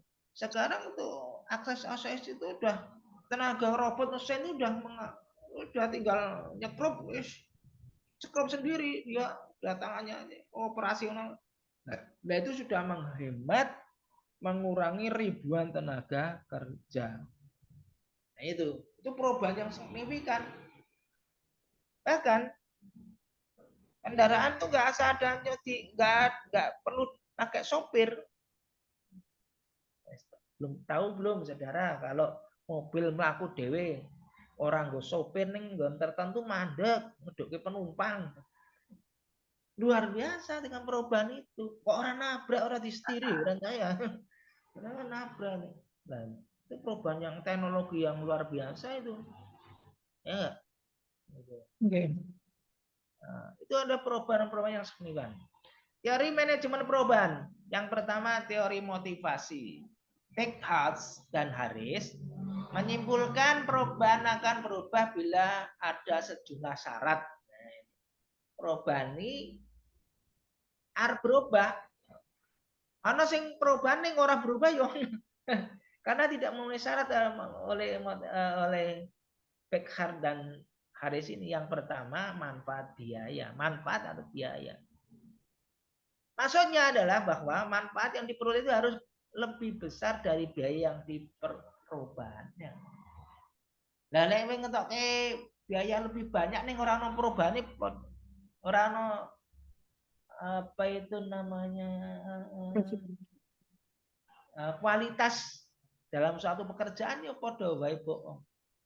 Bayare ditambah nih nyambut gawe malah padha wae utawa menurun kualitasnya, kan rugi. Ya. Manajemen rugi itu karena manajemen dalam perhitungan itu ada mengeluarkan budget yang sedikit ya, menerima memperoleh budget yang lebih besar. Untung yang itu. Itu ekonomi, prinsip ekonomi, mengeluarkan yang sedikit-sedikitnya mendapatkan yang sebesar-besarnya. Tidak besar pasak daripada tiang. Nah, orang harusnya misalkan dalam pembiayaan rumah tangga, wong nang rumah tangga iki bojone bayare ming 3 juta. Sedina blonjone njaluk 150. Ya ora cukup. Ya kan? Onone piro? Oh, 50 apa 100 ya sakane iki. Ane oleh sedina ming 50 diblonjoke 75 kira-kira gimana? Utang, Pak. Nah, kan besar pasak daripada tiang. Bagaimana menghemat itu? Karena dalam prinsip ekonomi itu adalah yang 15% untuk shift, ya, yang 10% untuk hari esok, ya, yang shift itu untuk kondangan, jagung dan sebagainya itulah. Itu ada sendiri plotnya.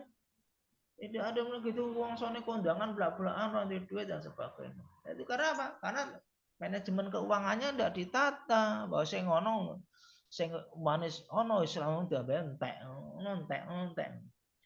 Bare piro wis oleh bayaran oleh duit nang mall. Ya wis mall.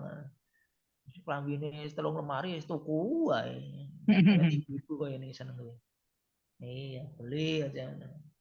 Padahal yang anu urung tau ono kayak tinggu pisan ra tinggu. Karena apa ya? Kalau penghasilannya banyak lah nggak masalah. Teori tadi, Haris tadi ya, manfaat biaya. Kemudian persepsi hari esok. Bagaimana? Kita harus punya gambaran hari esok. Gambaran persepsi itu gambaran hari esoknya gimana? Ya kalau kita seorang Muslim, orang Lesis tentunya gambaran persepsi hari esok kita menyiapkan bekal-bekal untuk hari esok, hari tuanya, hari meninggalnya sudah disiapkan sekarang. Dan orang siap-siap ke Bali ning ngarsane Gusti Allah orang desamu kepiye. Padahal yang kono yang luwih langgeng maksudnya. Ning donya kan senenge ping pirang dina. Senengnya hanya beberapa saat ya. Ya dan senangnya kan berasa di dunia. Ya enggak? Panjenengan sing mangan kerupuk mana? Rasanya kan ketika dimakan itu makan kerupuknya itu rasanya kan ketika dimakan nek wis bar orang makan kerupuk, orang makan apa itu kan wis ora ono. Olah. Itu ada rasa kesenangan di dunia kan? Betul, Pak. Tidak. Nah, itu kan hanya sekelas. Enaknya hanya sesaat itu, Pak. Tapi kenikmatan di akhirat itu kan lama, maka kita tuh persiapkan tenan. Saya dipersiapkan tenan. Suatu saat kita kapan nggak ngerti. Nggak ngerti kita kapan mau sowanin. Jadi persepsi gambaran hari esok itu harus kita persiapkan. Budget yang kita keluarkan dalam ekonomi misalkan. untuk biaya anak, untuk biaya BPJS misalkan, itu sudah disiapkan semuanya. Semua harus masuk BPJS, sekarang kudu masuk BPJS, anggarannya. Jadi 1 bulan itu total aja untuk listrik, untuk wifi, untuk anak, untuk makan, ya, untuk plesir. Ya, itu sebulan kan berarti kudu plesir, dan orang sepaneng orang yang sekolah, naruh nang kegiatan, kamu motor atau refreshing, ya kan? Stres kok, gawe wae. Oke, next berikutnya. Nah, ketidakpuasan.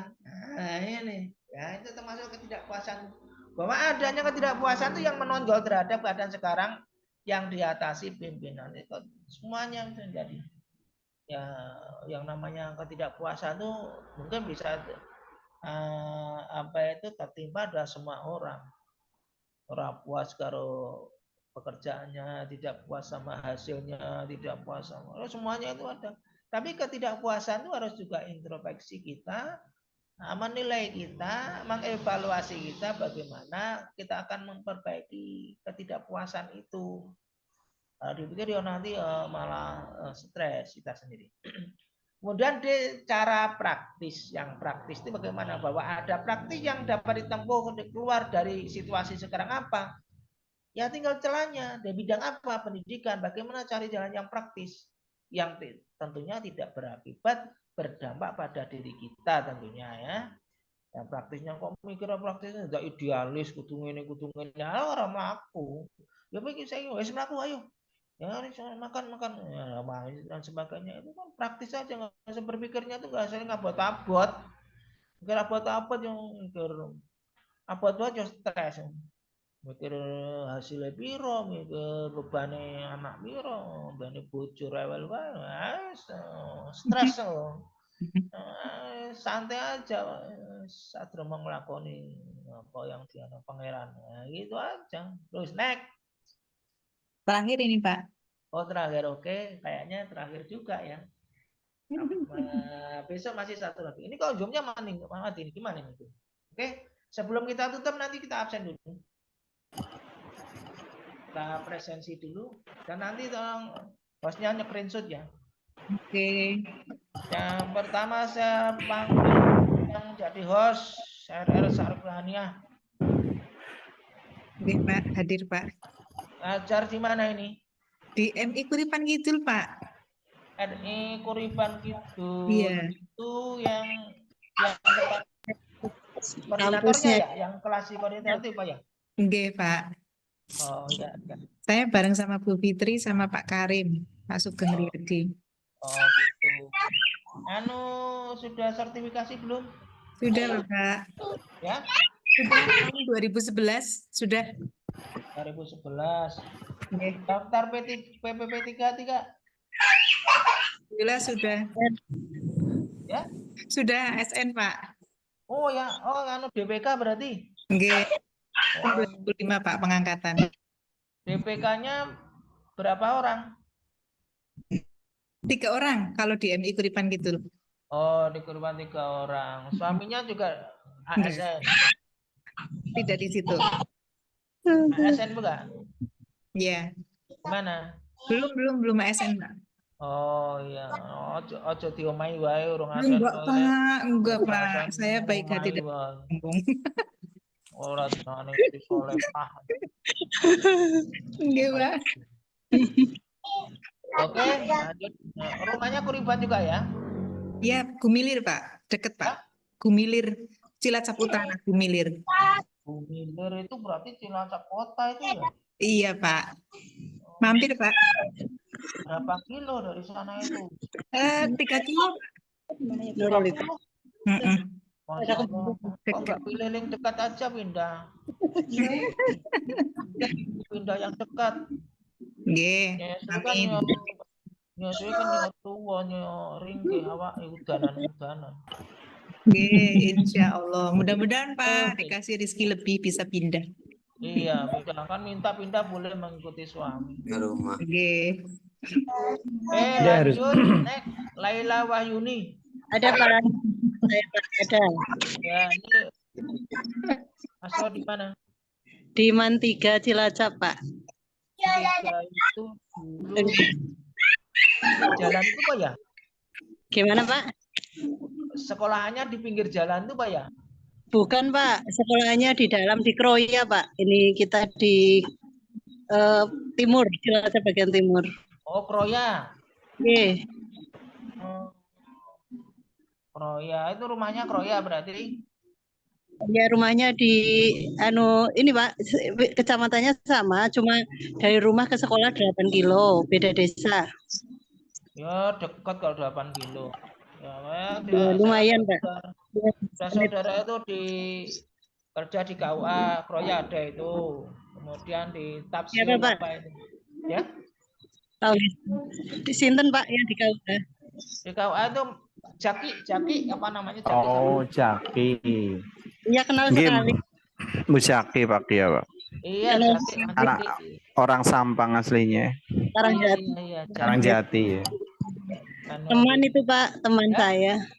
Teman pernah ngajar bareng sebelum jadi ASN. Oh iya. Istrinya di kesehatan apa di rumah sakit? Di rumah sakit Banyumas, RSUD Banyumas. Iya, itu saudara. Itu saudara saya. Oh, masih ada saudara dekat nih, Pak? Iya. Dari bapaknya, Nopo? Bapaknya Pak Jai. Istrinya Jaki. Oh, Pak Saifuddin Zuhri. Pak Saifuddin Zuhri. Ya, itu kan itu biasa. Enggak, saya dekat sekolahnya dengan Pak Saifuddin Zuhri, Pak. Dan biasa kerjasama kegiatan keagamaannya. Oh. Dan PPDB-nya. Iya, dan Ya, enggak apa-apa saling membantu. Saling membantu. Pak sedang membuat pondok lagi, Pak Saifuddin Zuhri, pondok tahfidz. Iya, pondok tahfidz itu Jakinya pondok tahfidz. Pak Zuhrinya kan ke saudara Majelis Taklim sendiri. Ini lagi buat pondok di dekat Mantiga. Pada Zuhrinya sama Jakinya. Saifuddin Zuhri sama Jainya dua orang itu kemarin beli tanah lagi dibangun pondok di sebelah barat sekolah kami. Insya Allah ya itu nanti agak lumayan besar untuk pondok tahfidznya. Nurut Duha juga namanya apa, Bu? Rencananya ya Pak dari sekolah dari Mantiga ke barat sedikit itu lagi dibangun besar. Ya, mudah-mudahan. Ada biasa kalau saya hari raya biasa ke sana wong luwih tua bapake. Oke, lanjut Badrun Il. Ojo namanya Badrun Il apa kowe? Kan Badrun. Itu di dalam layar namanya Badrun Il. Silakan Badrun mana ini? Oke. Pak Badrun di mana astonanya? Dari Majenang di SMP Negeri 2 Majenang. ASN juga kan? Lo Pak, Pun. Ampun. Oh, yang Majenang ya? Majenang kan cerak. Majenang. Cerak apanya, Pak? Ya, Cilacap Mulan ya? Nggih, betul. Jauh juga ya? Perbatasan. Rumahnya Majenang Perbatasan juga, Jawa Barat. Badrun. Nggih, Majenang. Nggih. Majenang. Ya. Semangat nih SMP ya. Masih berapa tahun lagi Pak Badrun pensiun? 12. Malah yo isin nom. Burung ono seket Sudah nggak bisa CGP. Ya mau 12 tahun lagi kan belum ada 50 umurnya. Muda itu Pak. Udah isi sehat kosong. Oke, lanjut. Siapa lagi? Siapa ini? Ini sudah. Sugeng Riyadi. Sugeng Riyadi yang pakai Y apa yang pakai tidak, Pak? Ada 2, Pak. Pakai A. Oh, saya, Pak. Kalau yang pakai A saya, Pak. Enggak pakai Y. Mana Sugeng Riyadi? Saya, Pak. Iya, Pak. Tugasnya di mana tugasnya? Saya di MTS Radotul Huda, Pak. Adipala. Kesugihan. Adipala, Pak. Wah, di Pala. Masuknya Welan Wetan Adipala. Anu apa itu koya ngulon ya, nek koya ngulon Bu Putih kayak. Dari pasar koya ngulon ya. Itu loh Bang. Pasar Koyang iya bisa, tapi kalau kami yang ambil ke selatan, Pak. Jadi jalur selatan. Lenceng Jetis itu, Pak. Jetis lurus. Serandil. Kepala MTS-nya? Iya, Pak. Saya kepala MTS-nya, Pak. Alhamdulillah. ASN anu? Ji, Pak. Ya? Alhamdulillah ASN, Pak. Sudah, Pak. Oh, berarti DPK ya? Ji, Pak. Ya, wah, penak ASN yang nggon DPK ke kepenak.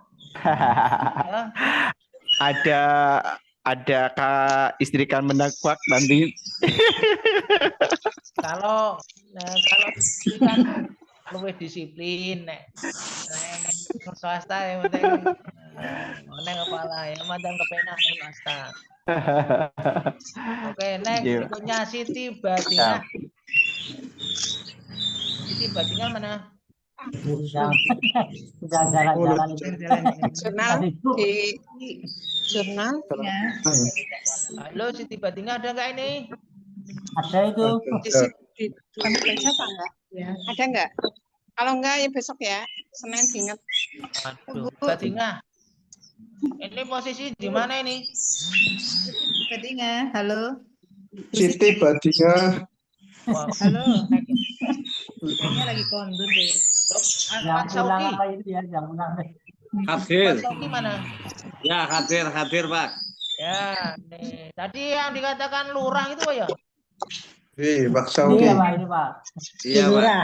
Pak Sauki, Kades mana? Batu Raden, Pak. Kades Batu Raden. Kebukin Batu Raden ya. Ya. Ya. Batu Raden.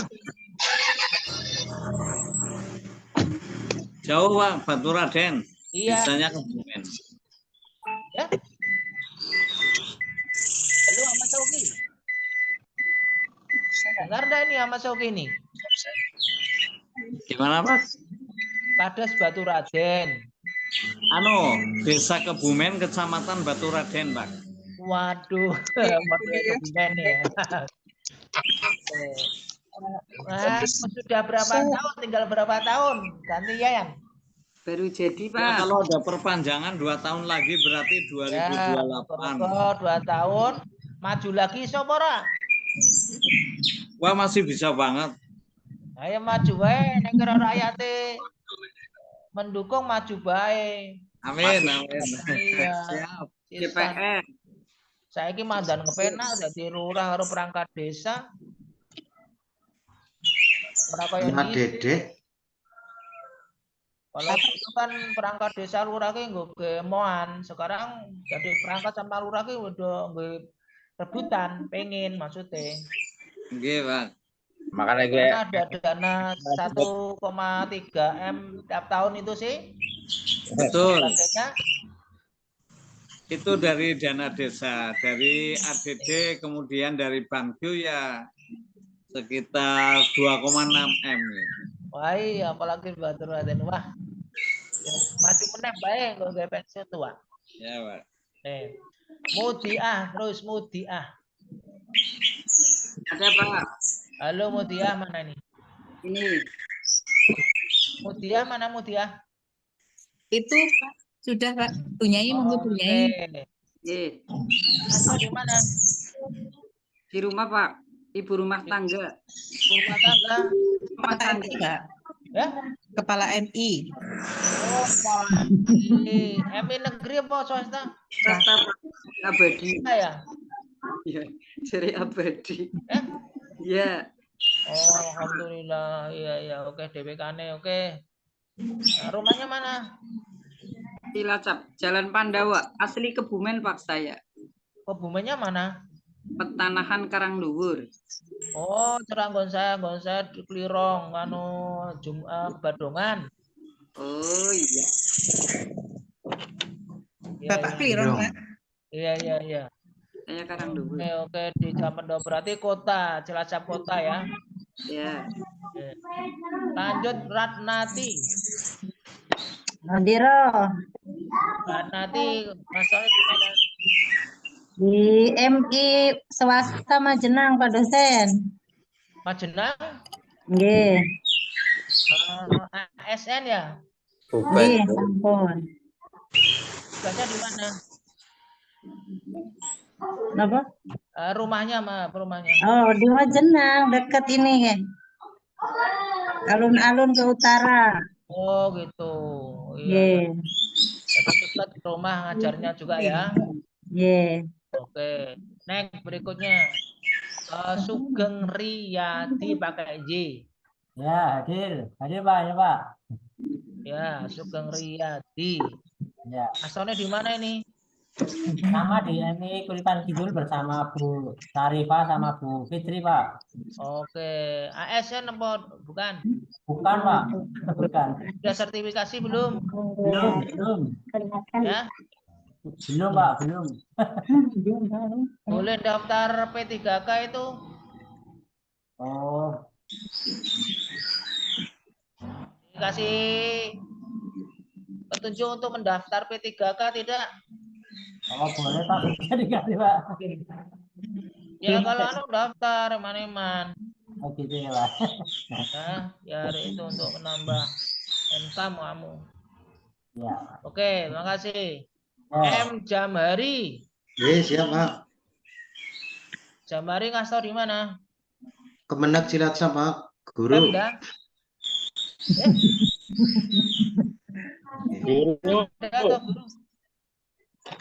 Guru SMP. Guru SMP. Oke. ASN nggih. SMP berapa Cilacap ya? 6 Pak, 6. SMP 6. Rumahnya mana? Rumahnya Cilacap Utara. Cilacap Utara ki berarti jalan opo ya?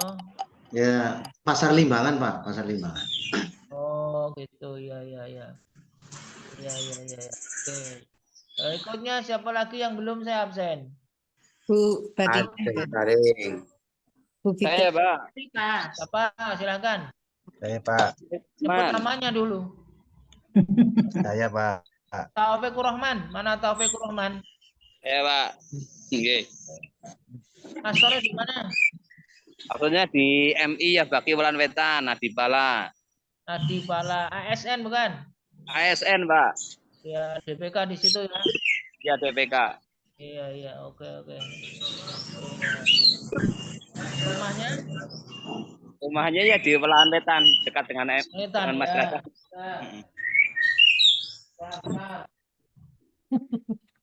Tutup.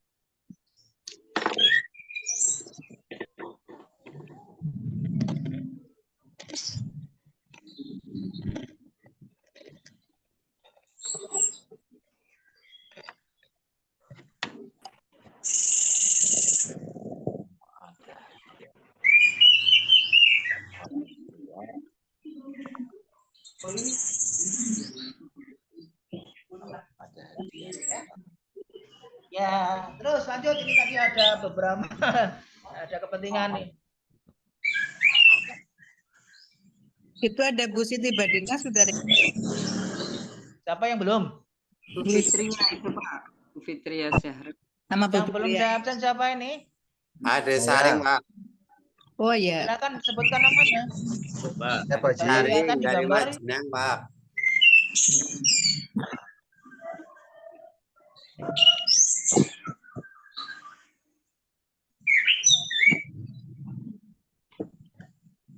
Apa ya yang belum silakan. Fitri Pak. Ya. MI ya bagi Kuripan Kidul. Fitria Zahra. Tugasnya di mana? Kali Bu Roro kali Pak Sugeng Riyadi Pak di MI ya bagi Kuripan Kidul. Oh, ASN apa swasta? Dereng Pak Dokter pandonganipun. ASN ya? Dereng Pak pandonganipun Pak Dokter. Rumahnya juga Kuripan ya? Regiman Pak. Setelah stadion Pak Dokter. Nggih. Oke. Lanjut siapa lagi? Pak Hasan Pak. Hasan. Hasan.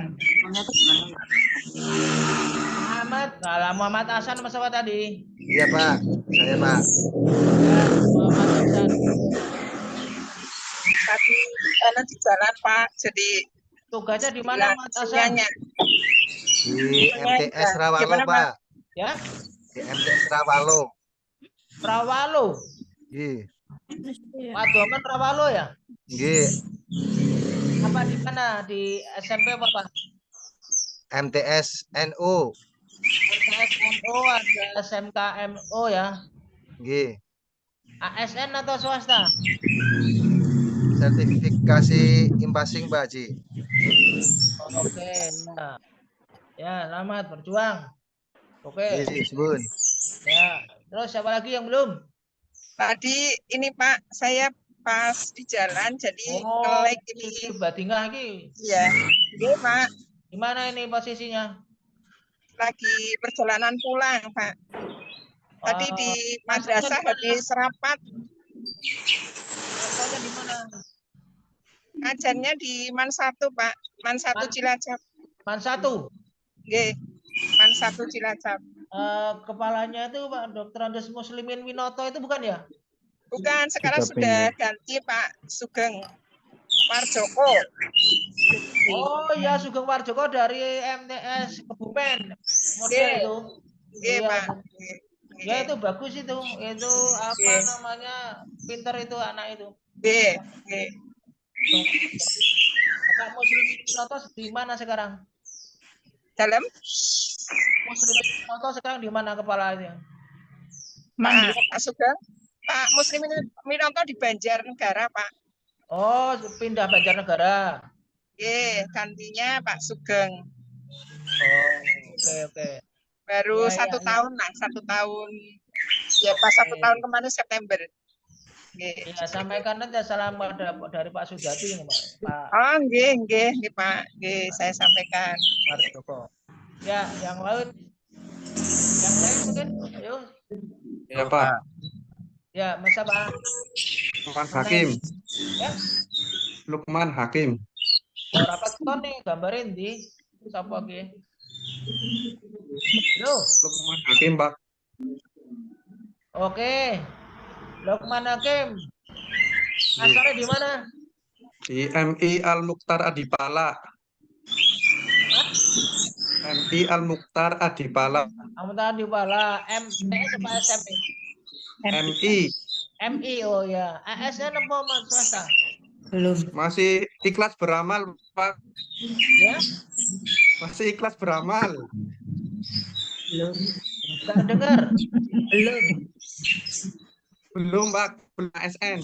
Oh ya. Nanti kalau ada formasi daftar ini besar-besaran guru. Iya, Pak. Insya Allah. Sama kalau masih 35 ke bawah bisa daftar, tapi kalau sudah 35 ke atas yang daftarnya P3K. Iya, Pak. Itu diikuti sebelum habis usianya. Iya, Pak. Oke, lanjut. Satu lagi Fatudin, Pak. Fatudin. Siapa lagi yang belum? Oke. Fatudin, Pak. Fatudin. Astornya di mana Fatudin? Halo. Dengan Pak Topik tadi, Pak. Pak Topik, Rohman. Terus mana? di MI Pelahan bareng sama Pak Topik Rohman sama ASN sama Anda? Alhamdulillah sudah, Pak. 2007. 2007. Iya. Oke, siapa lagi yang belum? Satu lagi. Ya, Ade Saring. Ade Saring. Dari Majenang, Pak. Rombongan surat nanti Pak Badrut. Ngajarnya di mana? Di Tanwirul Huda. Tanwirul Huda. DPK atau tidak? DPK. Oh, alhamdulillah ya. Masih berapa tahun pensiun Ade Saring? Masih 17 tahun. Wah, sih nom banget turun ono. Kayak 43 ya? 20 tahun, Pak, pala. Oh, 43 tahun usianya kan. Oh, 17 tahun ya pensiunnya. Terima kasih. Oke, sudah sekalian. Saya, Pak. Ya, siapa? Pengantinannya. Oh, ini nganten aja kok. Dia itu. Nggih. Nggih, Pak. Oh, Nur Hidayah. Nggih, Pak. Silakan. Ngasornya di mana? MTS Tuliman Uripan Kidul. Iya, Asadi. Nurul Iman. Syarifah. MTS Nurul Bukannya Iman. Pak ini, Pak siapa itu?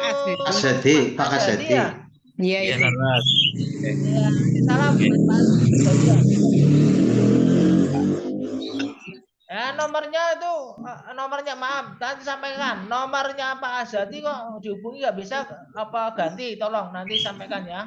Nggih. Kantos niku Pak, mungkin kula paring ingkang enggal. Ya, komunikasi umroh malah dihubungi yang Elman. Ya. Pasalnya di sana ya. Oke, Pak. Istrinya orang Kebumen atau mana itu kemarin ya? Uripan Kidul, Pak. Turoh ya. Nggih, Uripan Kidul niki. Itu melu kuliah tidak ini? Enggak, belum, Pak. Pandanganipun tahun depan. Oh, iya. Iya, oke, mungkin terakhir tuh ya. Oke. Iya.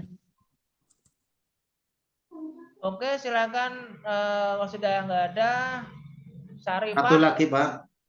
Oh, ini satu lagi nih. Oh, sudah belum tadi? Bu Fitri. Pak. Sudah, Pak. Sudah. Oh iya. Tadi aku terpental sih, Jen. Jauh meneh. Fitri sudah. Ampun. Oke, teman-teman sekalian, sesi ini saya kira nanti kita cukupkan sekian. Kemudian lagi untuk besok kita masuk jam 9, oke? Jam 9 on time. Nggih, Pak. Siap. On time ya. Sampai jam 12. Ya. 11. Nah, nanti 11. kita mulai masuk ada diskusi kita. Oke. Oh, Lukman Hakim belum ya? Kayaknya kalau Sudah, Pak. Sudah. Oh, Sudah. Tadi yang kelas beramal, Pak. Di kelas Kelas berapa? berapa? Saya itu Bang Lukman. Oh, iya. Beramal ikhlas. Oke, marilah kita akhiri perkuliahan kita dengan bacaan tahmid bersama-sama. Alhamdulillahirabbil alamin. Lanjutkan besok pagi jam 9. Assalamualaikum warahmatullahi wabarakatuh. Waalaikumsalam warahmatullahi wabarakatuh. Terima kasih Pak Dokter. Ibu Fitri tampil beda. Putih-putih dong. Urung ganti baju.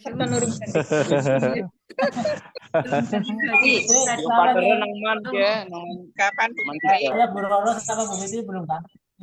Bu Fitri belum mandi, belum ganti baju. Bu Fitri, Ya, jadwal untuk presentasi yang minggu keberapa ya? Batingan Ya. ya. minggu depan. Iya, Pak. Minggu depan ya? Bikin makalah ya, Bu. Saya presentasi.